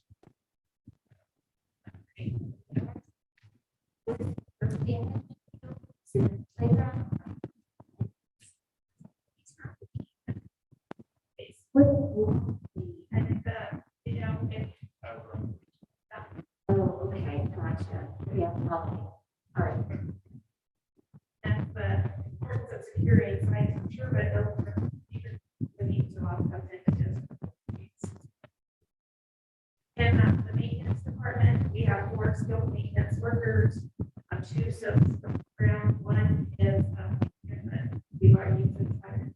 We've seen that from internally. Shared administrative secretary.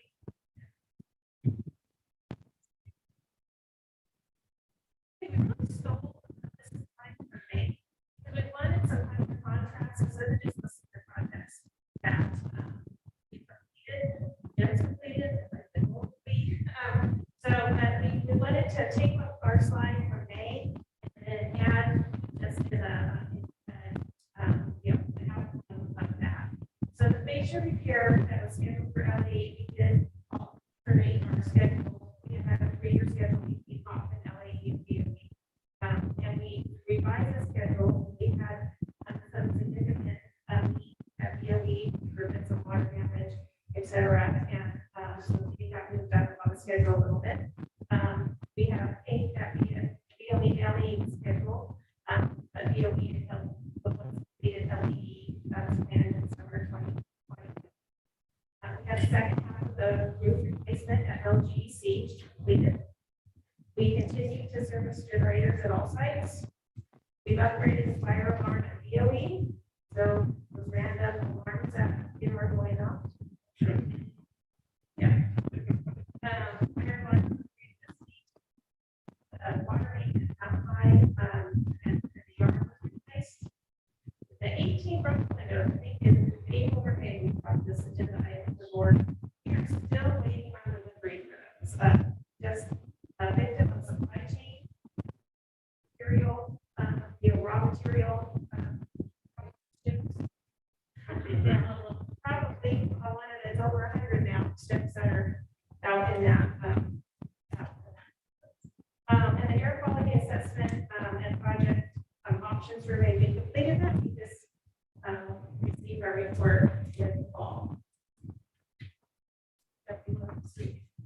completed projects for CHP. We did a fire hydrant with the leak underground. The touchless faucets. Jim, can you speak to the microphone, please? With the touchless faucets, toilets, and urinals. And then a new steam table in the kitchen. BOE, we did the C3 repair of the fire tank. Replaced the HVAC system in C4. And again, touchless. Taking, took care of the water pipe that broke underneath the pumps. Touchless, and then we put in new irrigation control.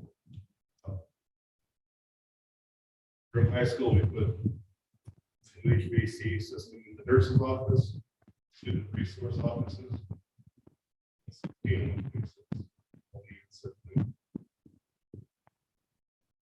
We also repaired.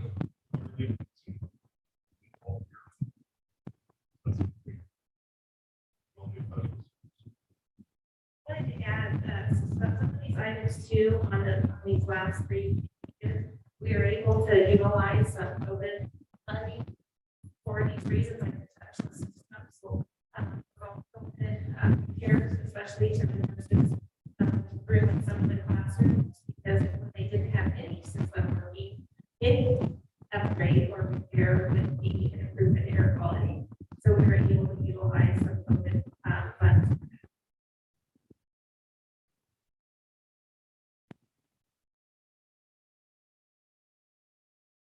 We did slurry coat of the parking lot, playgrounds, restriped all the faucets. There was panels in the back that the custodians were able to get to during the painting upgrade. We took care of the back of that, so it matches. And then they had new gates installed in the locker rooms. Security. Mountain High School, we saw new bookcases, new bookshelves in their library area. Faucets. And then in Grandview, we just keep doing inspections and vandalism.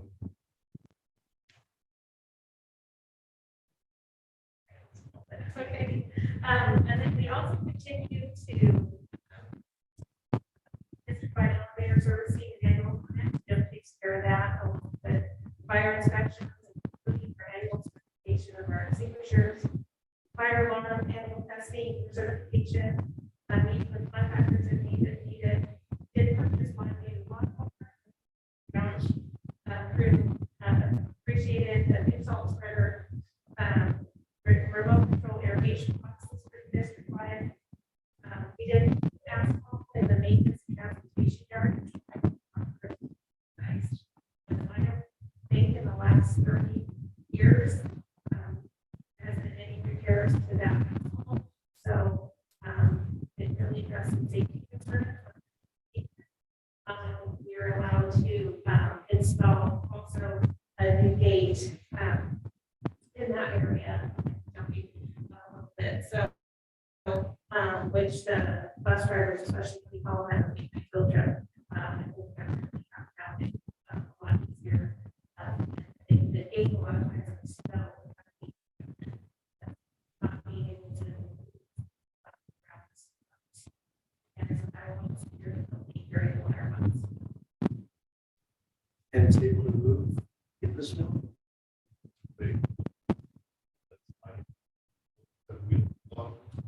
See the snow out there. You can open the gate. These will actually build up. And we bus drivers at night. And what?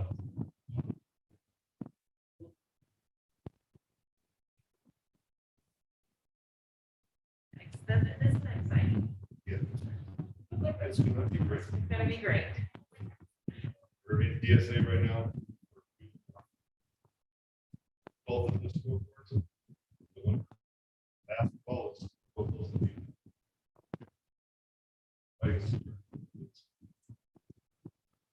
Football field. Ball. Let's get it. Little further. The good one should be. What's a little?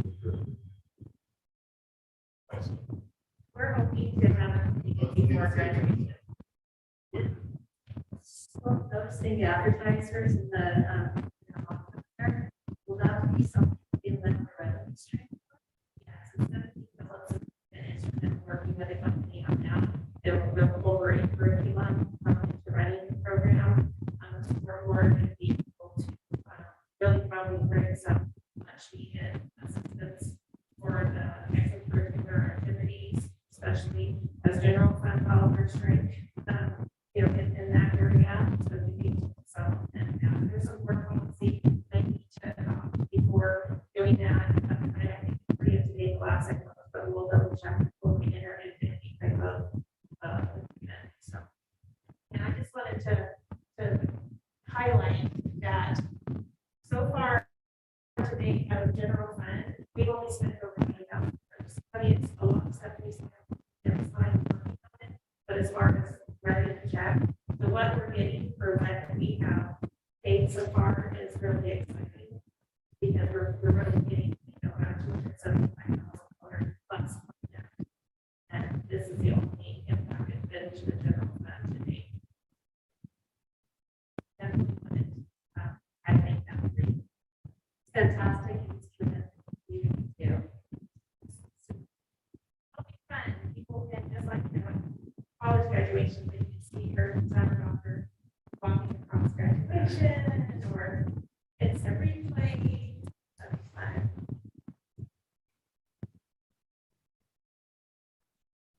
Have some future projects and needs. I keep on this a little bit. We do have facial repair and LAE that engage. LAE is scheduled for this current fiscal year. Paid to LAE and MPH. LAE is scheduled for fiscal year. Windows at MPH, we're trying. We've already paid for them, I think. So the concept. So Graphic Elementary, it is, even though we're not utilizing it for an everyday use. At some point, we want to address the roof issues that will be, really not even repair this main replacement. Concrete ramps and stairs, both at RHS and CEG, and just for both of those projects. We do have a desire to address carpet and flooring district-wide. We've had that on our wish list for 3 or 4 years. It's been, when we started looking at feasibility, but that was really highlighted on this atmospheric concrete. So, number one on many people's list is to try to meet the entire district. To digital it is. We have started to take quotes just kind of like we did with Paul. Hey, you can tell me find out the costs. Yeah, we do it, and we have the money. It's turning out to be a little more expensive. We're getting the flow back right now from high school. And then from the high school, they take for costs. Take that throughout. It's still working on it. That's a lot of doors. A lot of doors and there's a lot of.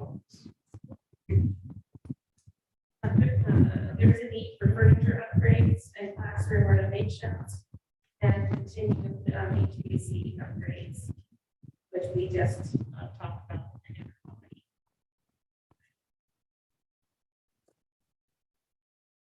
So LED, instead of putting in the old, they go out and replace them with LED throughout the district. We would like to get more commercial. We spend our time doing the big fields. We need kitchen equipment replaced. Additional buttons, plates. They get one this year. Eventually need to replace our skid loader. Fix the loader.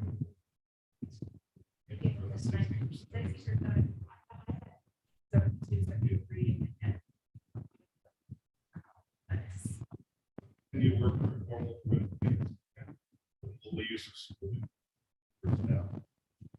Trying to get our work to the guys. Here's always the area of concern is our funding options for right now, we currently have budgeted just over $1.3 million from our LCF base to the maintenance account. Our minimum required at this time is 1.2. That will increase. So, you know, kind of keep our eye on it because of the large amount of one-time dollars, which funds are excluded from this population, which aren't. You know, we'll have to, I don't think in any other year besides last year and this year, we really had to worry about some of these, almost like maintenance of that population, but now we really do because of these one-time. So they are excluding some from these calculations because maintenance is being accounted for. That look here, you know, back here you can see okay, this is what you spend, this is what you receive, this is now what you should have spent in facilities. So we'll just keep our eye on that this year where the past we never really had to. Measure W, by the time we, you know, really wrap up this coming month, you know, it's virtually we've utilized all the funds. So we'll have funds is in progress right. Measure W has there is still separate on it. So I've been looking at with our outside auditors. We'll have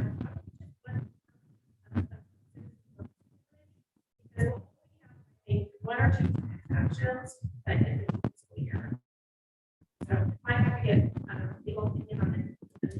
Third, second, COC meetings require or not, that we'll have our actually auditors. 740, you know, we you know, until we sell property, get another deposit, you know, that's been used. We do have our fund one reserve.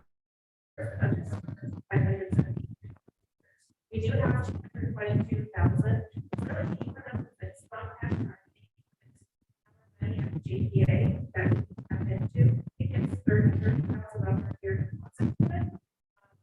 Jeff and I are working right now on maybe some of the ramps. We do not have, you know, it would take so we don't use it or we need to address a safety issue. So depending on, we have to also be aware that it could take several years built back up to be able to address the need. So we'll kind of choose what to use this money for.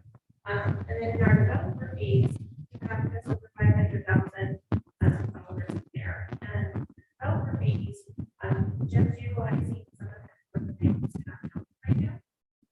You can do some renovations to portables with it. But really, they want to defer maintenance, I'm sorry, the developer fees, the use of those funds, I really, for the renovation or growth or reconstruction of this facility. And it's really fine for what it can pay for and what it can. But it's developer fees, you can't pay for some routine repair. You can't pay for something that would be a deferred maintenance. That would be a modernization. So when you look at things that are, you know, and then that's what we and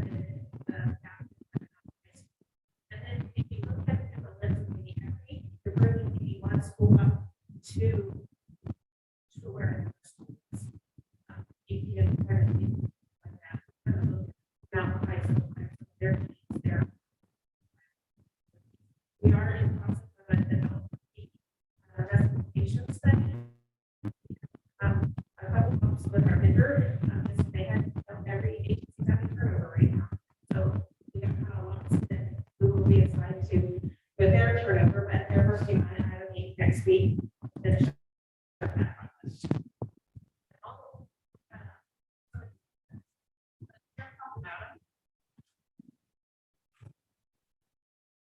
Here the right to the new loader that we got. Again, it's not the commercial one, it's fixed last year. Basketball courts at MPH. New touchless. And throughout the district. And we also have hand soap here.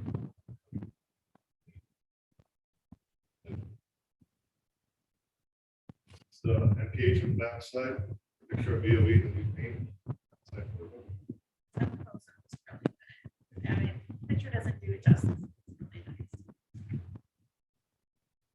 Next one is the new dishwasher that installed at Broome High School. Inside is steam. One thing I'd like to add too is the dishwasher, we were able to use COVID money because they were previously watching this right now. For now, it's looking more efficient and ensure extra layer Sure, Barbara. And we are super excited. They're very. So here's the new water. We took water up to Mountain High. Yard. Around a tree with roots into it last year. And then on the right is the new asphalt being put in at the yard. Did you ask about where they cut the turf? That's just. That's just. And that was relatively. No, not that No, section. not that section. Yeah, we Okay. replaced the section with the swings. Okay. Luckily, this is underneath the picture. Okay. This picture here is a turf innovator.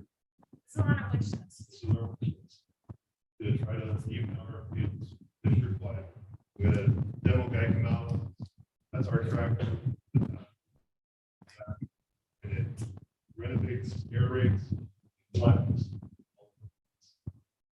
We take this on our new trailer to the schools and renovate our field. We received a quote. And Jim and I talked to identify. It wasn't, that's when it was fixed. 15. Yes, it's $7. What I thought was kind of cool was that it doesn't choke the grass. We can do it on the grass, you don't have to be seen. Basically, deep patching, so you're taking all the roots. Put out roots, like new. Get more air.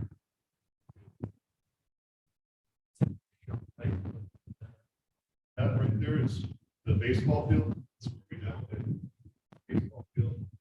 Field, the outfield. Right, this is the right, push that.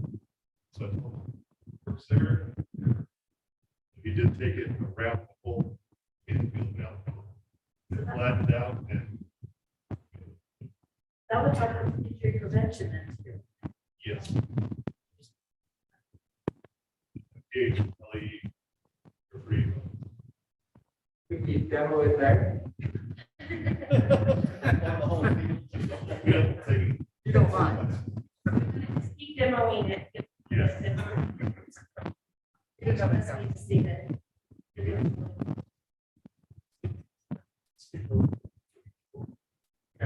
Very busy. Works.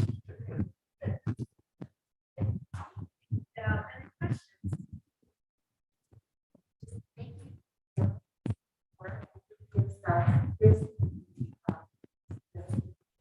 Year after year, it gives us a vision where we need to go. Or it really helps us understand real visions and what we need to do about it. It also helps us to keep over a lot of helps why we need to see certain lines. So it's really good to have these in our hands to be able to do this. Jim, how much of our lighting like this is fluorescent? Here, In a room like this, this was done through operating lighting, so everything in the school is set up for AC. Same old fixture. retrofit. Yes. Yeah, we did it on the outside.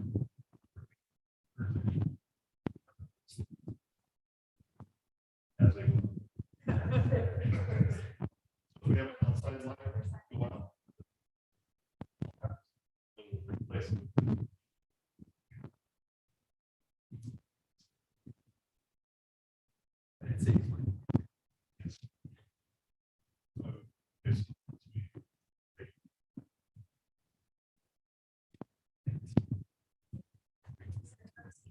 improvement over the past couple of years. For chairman of the routine maintenance and improvement. So just thank you. This is really paying off.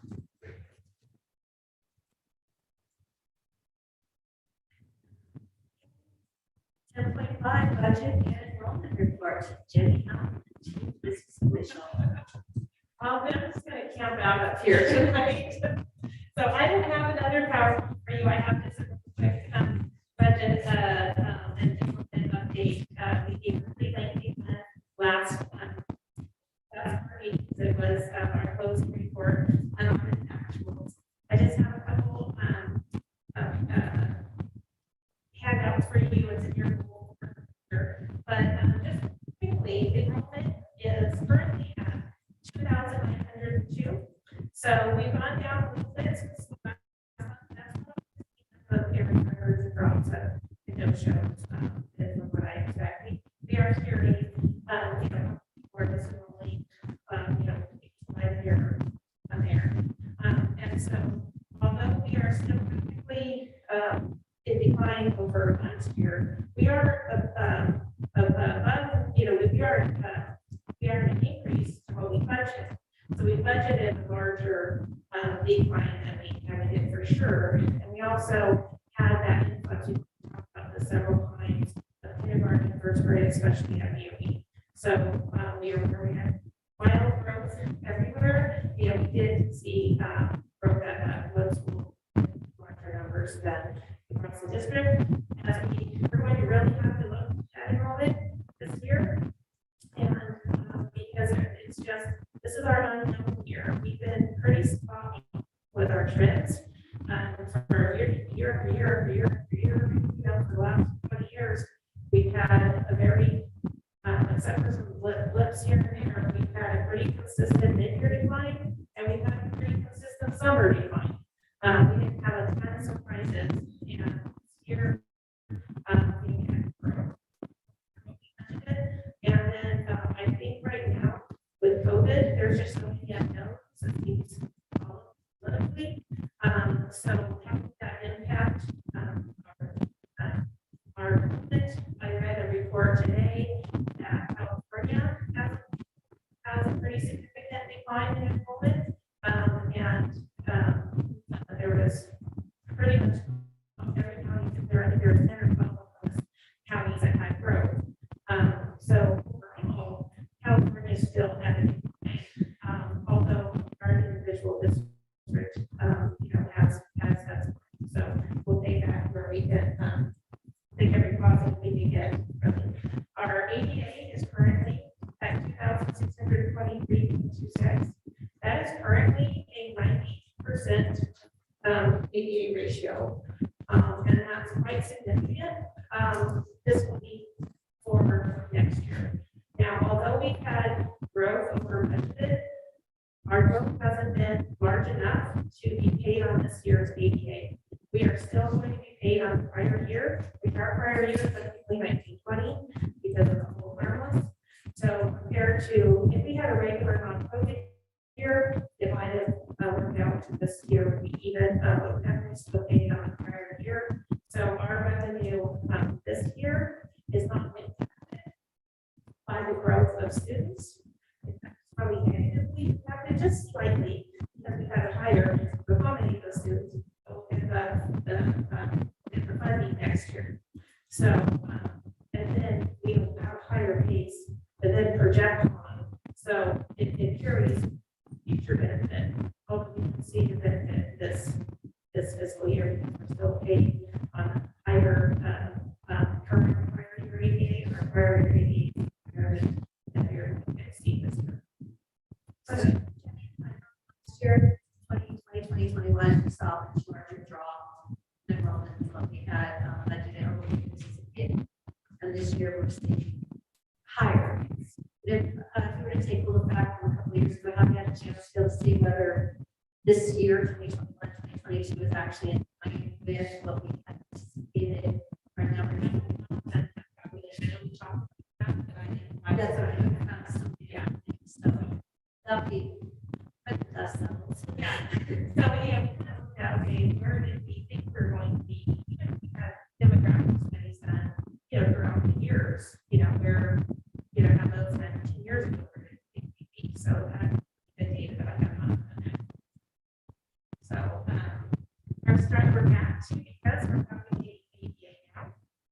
to looking at our strike for 95. And it wasn't, she's new to us. I don't think she knows Congress history. I think the last time we had this campaign, I don't think all but one left the CHE. So, but with a couple of schools in seconds, so congratulations to CHE for maintaining 95% attendance ratio.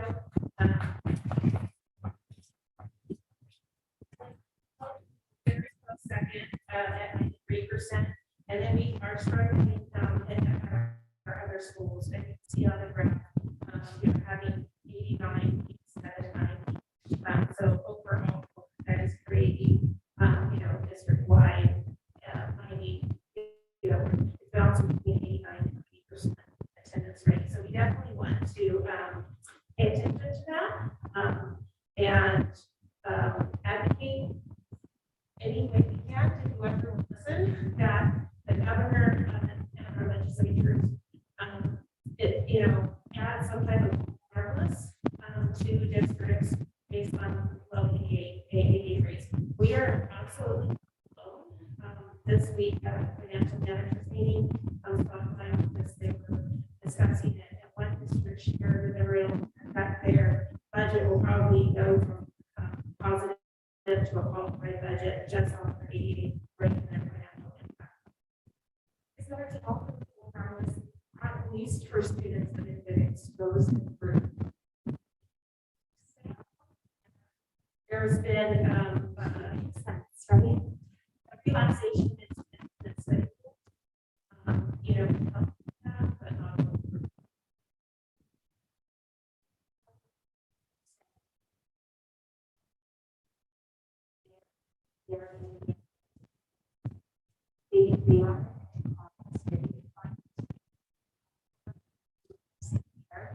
this year is really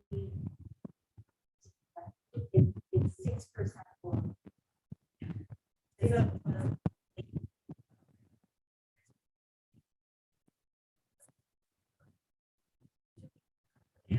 This year to potentially do Saturday schools.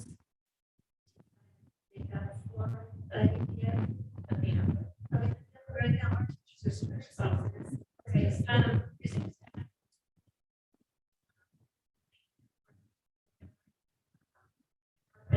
whether you're classified as data management, volunteer, I think everyone's feeling that I can't do it for. I just asking, to give 100 days that you can express. I'm already stressful here, so we're having some stress there. Understand. Right, so where the budget is right now we're doing largely housekeeping.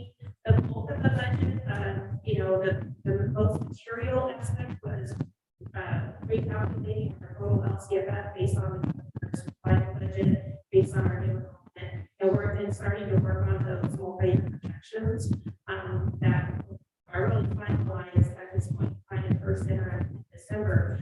We're really making like every day getting, we have a bit that we can start having discussions around budget and multi-year projections, and we'll lead into that cabinet and next board meeting, to start sharing what the 3 and 5 year physical impact looks like. So we'll give a short presentation next board meeting and then present our meeting in December. And lastly, I'd just like to share that going from an 93.594% attendance rate down to an 89.93% attendance rate, that loss in revenue has totally negated the growth in ADA revenue. So to calculate it, so we have these new students, yes, that's next year's funding increase significantly, right? But then to have it to apply then an 89% attendance rate nearly wipes that growth. So the net impact be about just about. So I'm thankful that we have that growth to help us, give us that safety net of this low attendance rate. If we have harmless, we could do some things with that increase in funding.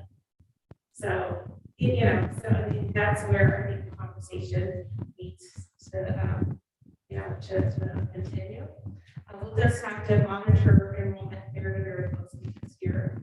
And kind of take it 1 month at a time. I think a good message also to get out if we're looking at how to tell our story is about 23 years ago, the law was changed where schools were funded based on butts and seats, actual attendance, regardless of the reason for absences. So we don't get funded before COVID now, last 23 years, or if they're sick. We don't want to students from school, but then, so whether an absence is excused or an excuse, we still, that doesn't impact our funding. So, and that's still that kind of phase when I was in school, it's like, oh, your mom called you at 6, you still got money for that. That hasn't been in our financial calculations. I say 23 years because that law affect the year I started different. So I was going to do, accounting for school district, and that was all I knew to calculate these numbers for the actual attendance. So I knew that. I know that for a fact. So anyway, that's been a hard message as long as I work here for people to know that the law has changed.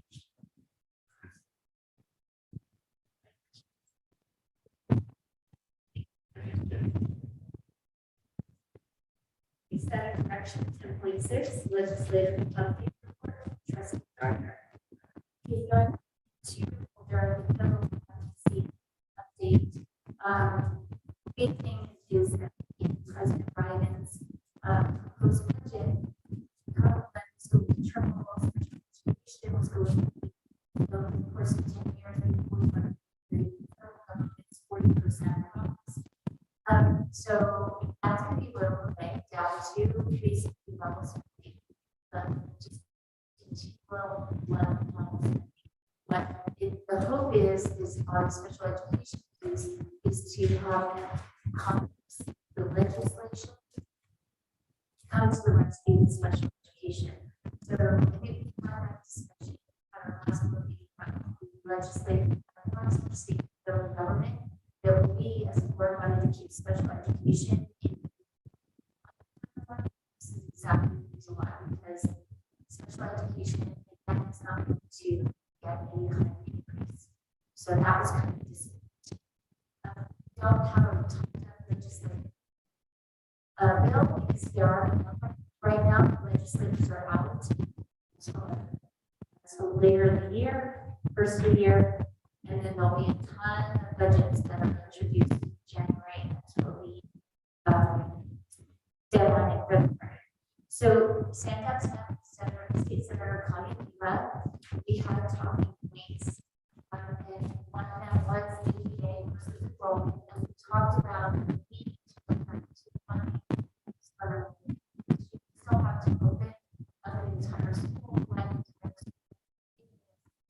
your ADA versus enrollment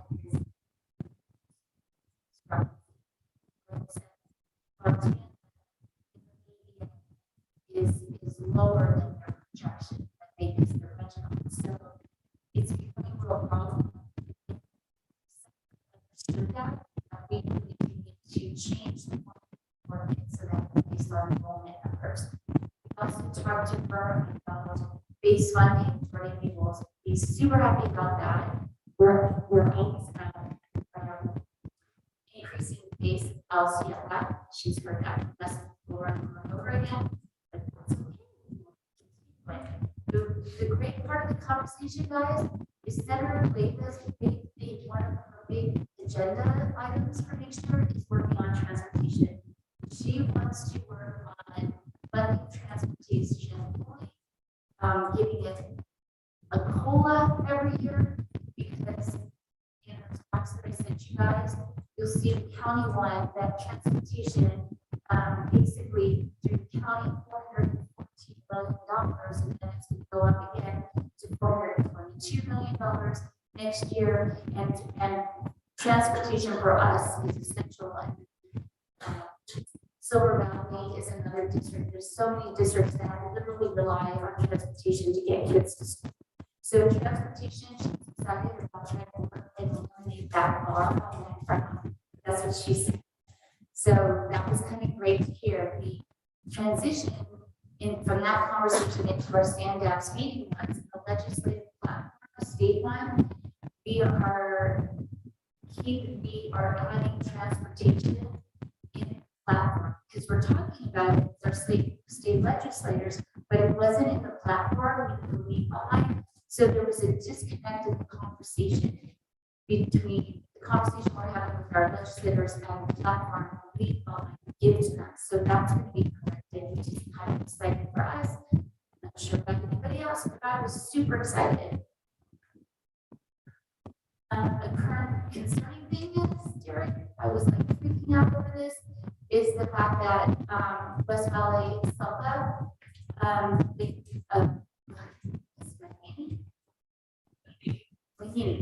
she was talking about some of the updates on the SELPA, and one thing, two really concerning factors is changing the money for special education services from a number to a value. They say a value on the service they can give a kid, which is crazy.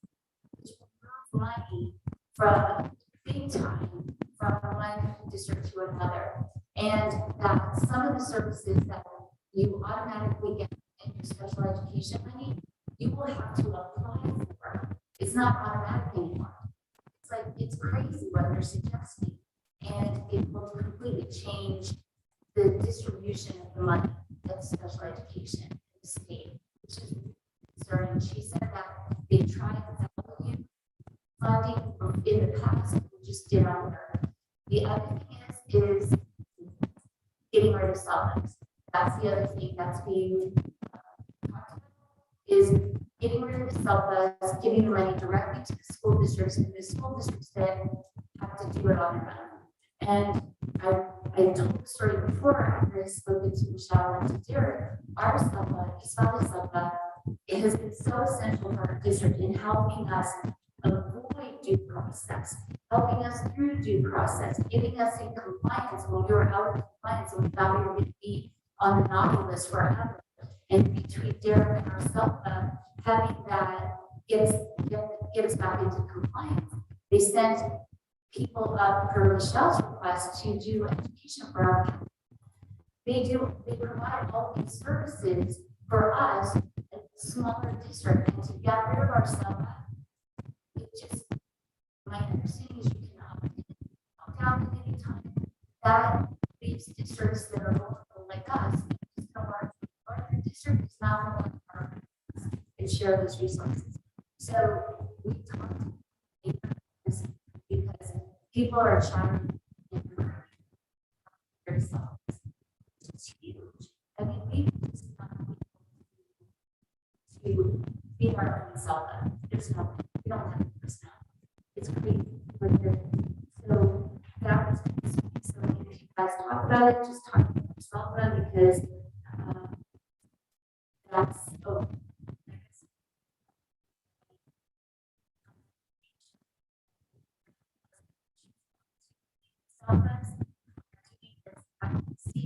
trying to educate our legislators why we need a SELPA and what SELPAs do for us, and how to contact Michelle and say,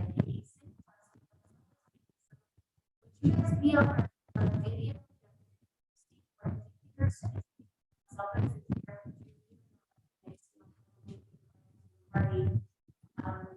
They have a company that's been we're going to tell our story ourselves. See, that's pretty.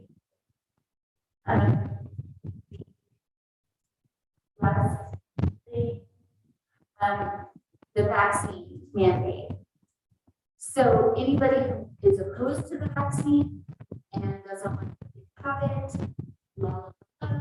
If you're opposed to it, now would be the time to advocate, not to your school board, but to the governor's office and your state legislators. Because as Jordan was reading comments about it in the governor's press release and actions and our attorney's opinion on that, one of the ways to make this happen, permanent, is legislative action. And we're being told to prepare for the legislation to come and be proposed in January.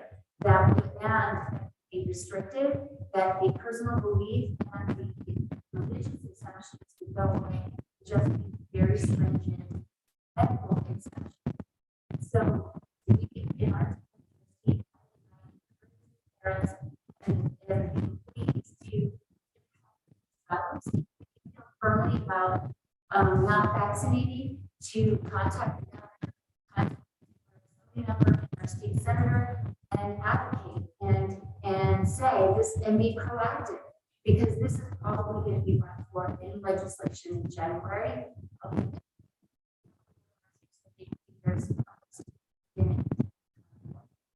So just be prepared through legislative action.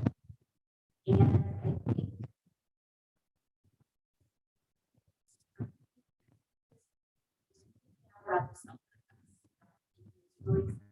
transportation is right. Like in our local district, super excited about transportation. Thanks, Cindy. I'm looking at the transportation to our folder.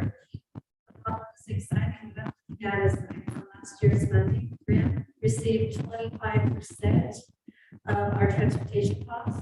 We had to fill that with general fund, looking at other school districts such as who will receive private holidays. So it's like they got funded maybe 95% of the costs.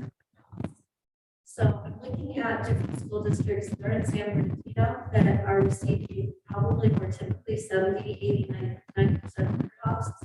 And we're receiving, I'm just doing this off the top of my head, it looks like maybe 25% of our cost system. And so that's something that's being taken for transportation, it's not being used for other things. So it's kind of frustrating to see. that was part of the conversation was equitable distribution of money for transportation. The other cost, and we of course talked about what special education does in of being paid out of general, because the federal government doesn't commit to their costs of 40%. And so that I think is special education is more concerning if they go to the value on services paying that way. It just to me is frightening to think about how much more we can potentially take a hit on our general fund.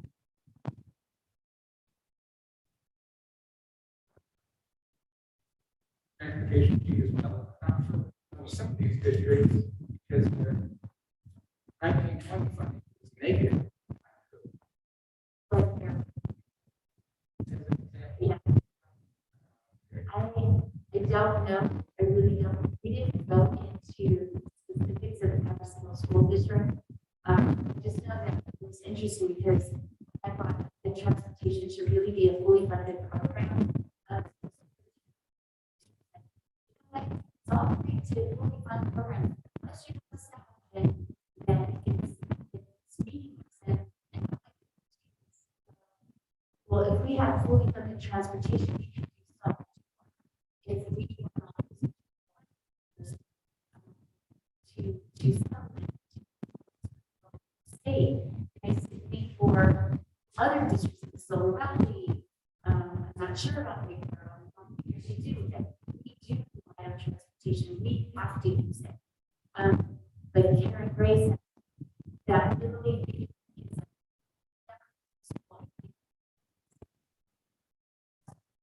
to remember that this is a program just like AIDS or any other program. To require, but it's obvious our community that is so true.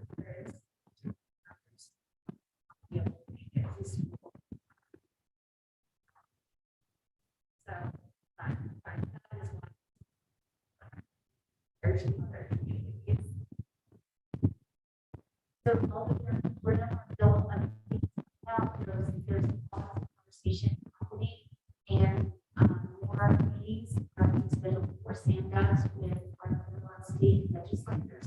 So we have a draft of the platforms and those are our behinds and they're equally ahead of the conversations we have with them. So I'm excited and I wanted to thank Zach because you are a unit summit of looking at the platforms and giving your opinion. And in our stand-ups meeting, your document is part of our meeting documents and you were the only student who tries to who actually took a look at the platforms and made comments. So if you student with the world,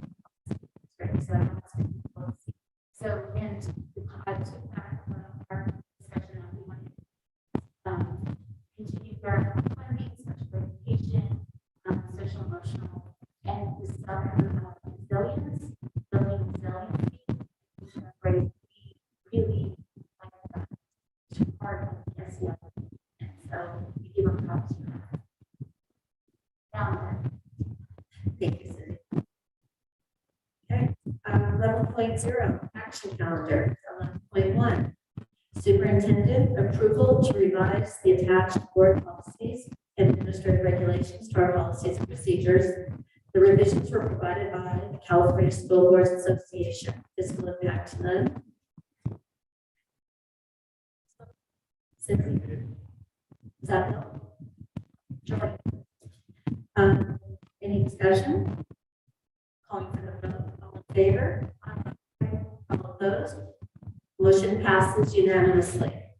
11.2, superintendent's approval to revise board policy 3290, gifts, grants, and bequests. At exhibit E, 6161.1, selection and evaluation of instructional materials to our policies and procedures. Fiscal impacts none. Cindy? Second. Natalie? Discussion? No. All in favor? Aye. All opposed? Motion passes unanimously. 11.3, superintendent approval to send a letter to Governor Newsom regarding the intended vaccination mandates. Fiscal impact none. Natalie? Second. Bill? Okay, discussion. Just want to speak briefly to encourage community members to take a look at that letter. We may or may not approve right now.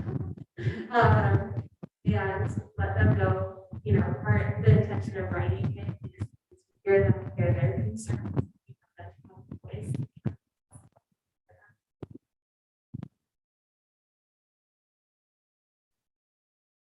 I was just going to clarify during the synopsis of that letter.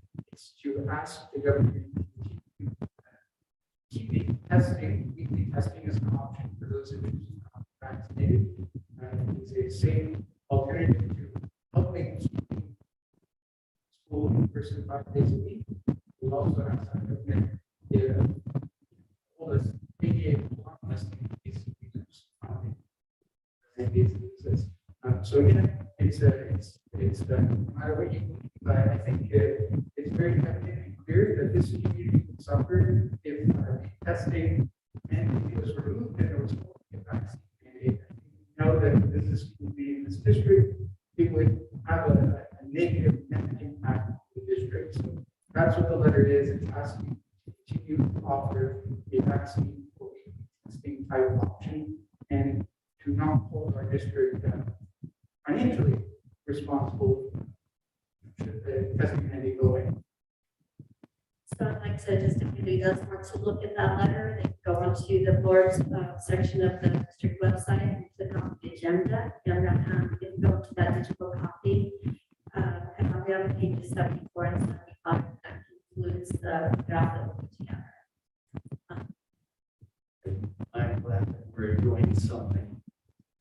We have very little authority in this area, yet to be able to make a statement to the governor is a step, and it also encourages our community to do the same. That's really where the letters, where the information needs to go, is to the governor's office, try to influence what he is doing, as well as then to the state legislature. I think it's important that we make a statement.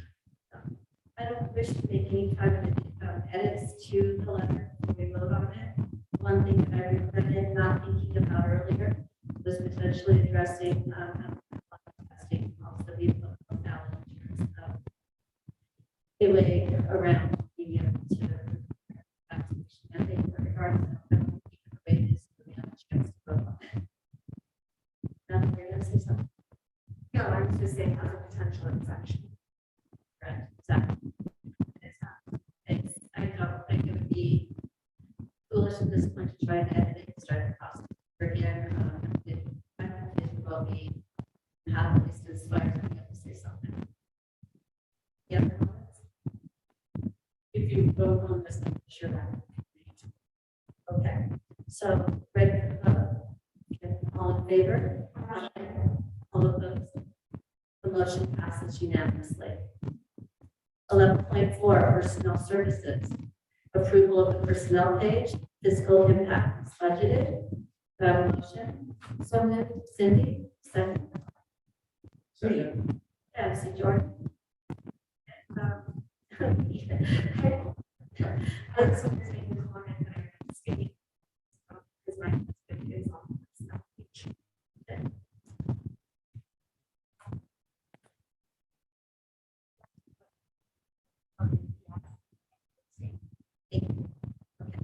So any other discussion? For the vote, all in favor? All opposed? So, as far as the any abstentions? Okay, so we have one abstention. Okay, Dr. Natalie Linden abstained. Then we have, as far as William Zillinger, Jordan Zarate, Cindy Gardner, and Georgia. Okay, moving on to next page. 11.5, personnel services, approval of a variable term waiver for basic skills requirement for district applicants seeking a 30-day substitute permit effective 10/1/2021 through 6/30/2022. The district has been unable to recruit enough substitutes who have met basic skills requirement. Physical impact none. Bill. Any discussion? Todd, would you be able to just explain this to us? Second, statewide, people for position. Substitute big money. But this allows the opportunity for flexibility behind substitutes. Requirement is and doesn't require a master's degree, then take a CPAS. And then take a substitute. This waives the CPAS. So it allows us to substitute teachers. Again, exciting opportunity. Ready to vote? All in favor? Aye. Motion passes unanimously. 11.6, personnel services, approval of a provisional internship permit for elementary Amelia Kirchner, effective October 1st, 2021, fiscal impact. So moved. Natalie. Second. Bill. Any discussion? Call for the vote. All in favor? Aye. All opposed? Motion passes unanimously. Next seven, personnel services, approval of a memorandum of understanding between the California School Employees Association and the Rim of the World Unified School District to update the custodian job description, fiscal impact none. Natalie. Bill. Discussion. Moving on to the vote. All in favor? Aye. All opposed? Motion passes unanimously. 11.8, special services. Approval to appointment of Danielle Moore as a special education teacher, Gilbert Flores as a parent of a student with disabilities, and Zachary Flores as a student to sit on the parent advisory board, fiscal impact none. Cindy and then Natalie. Any discussion? Calling for the vote, all in favor? Aye. All opposed? Motion passes unanimously. 11.9, business services, approval of the American Rescue Plan Act ESER 3 expenditure plan. Fiscal impact approximately $8,320,826. ESER 3. So moved. Bill, second, Cindy. Discussion. Favor? All opposed? Motion passes unanimously. 11.10, Superintendent, approval of resolution number 21/22-03 for continuing Board of Education authority to hold virtual meetings pursuant to AB 361, fiscal impact none. So moved. Okay, Emily, the motion and Cindy seconded. Any discussion? Yes. No, all in favor? All in favor? Aye. All opposed? Motion passes unanimously. 12.0, consent calendar. Any items to be pulled? Then go ahead. And actually, is there any discussion? Calling for the motion for 12.1, 12.1 through 12.8. Cindy, Natalie, now is there any discussion? Let's go ahead and vote on both those items. All in favor? Aye. All opposed? Motion passes unanimously. So there were no items related to the consent calendar. So going on to 14.0. Governance team future agenda items planning. 14.1. Time allotted for the Board of Trustees to request agenda items for future meetings. Are there any? What do we need to take further action on the formation of the other members of the school committee? That would be brought into the report to the board. It won't do our report, it will be presentation. So like today, I did it as a part of my personal report. When we do our agendas and the social justice committee report, then we will report out how we're going to structure others. We haven't discussed that in the committee yet, so you need to bring that as an agenda. So do we need to In make your sure that next step? like your report, yeah. So today we actually just shared that selecting different positions of people, and we talked about the size of the committee. Does that need to be moved to that board? And if so, then that should be. That's what I'm saying, has to come up as an agenda. You bring it forward. So what he's asking is having an agenda item in our future board meetings so that discussion. Yes. But I would think it would be an agenda item for once you've gone through the process of those members, we're already announcing that we're asking for applications starting next month. Right, so we bringing those names, just like we did for that. Bringing those names with the positions that they represent.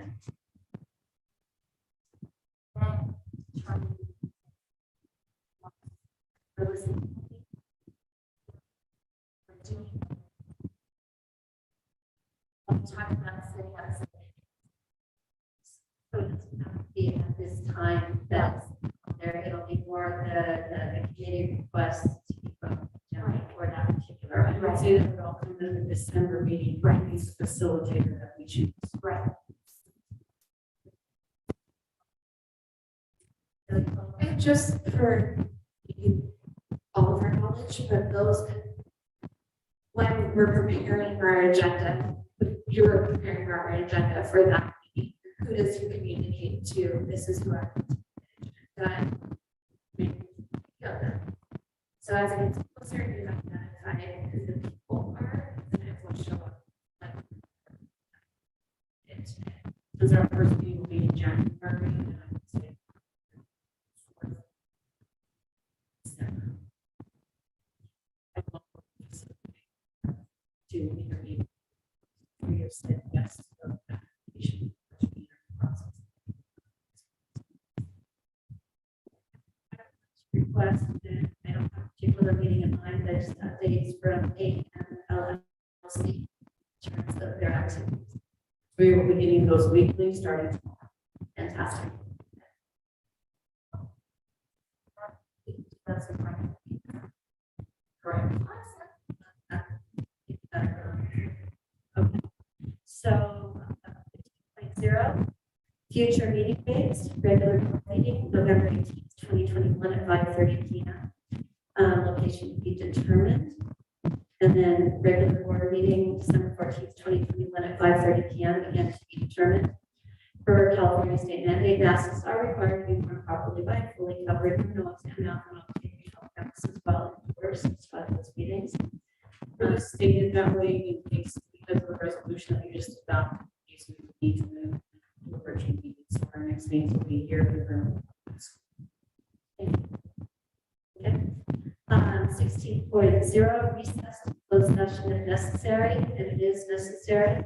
So the Board of Trustees are hereby recessed to closed session at 8:21 p.m.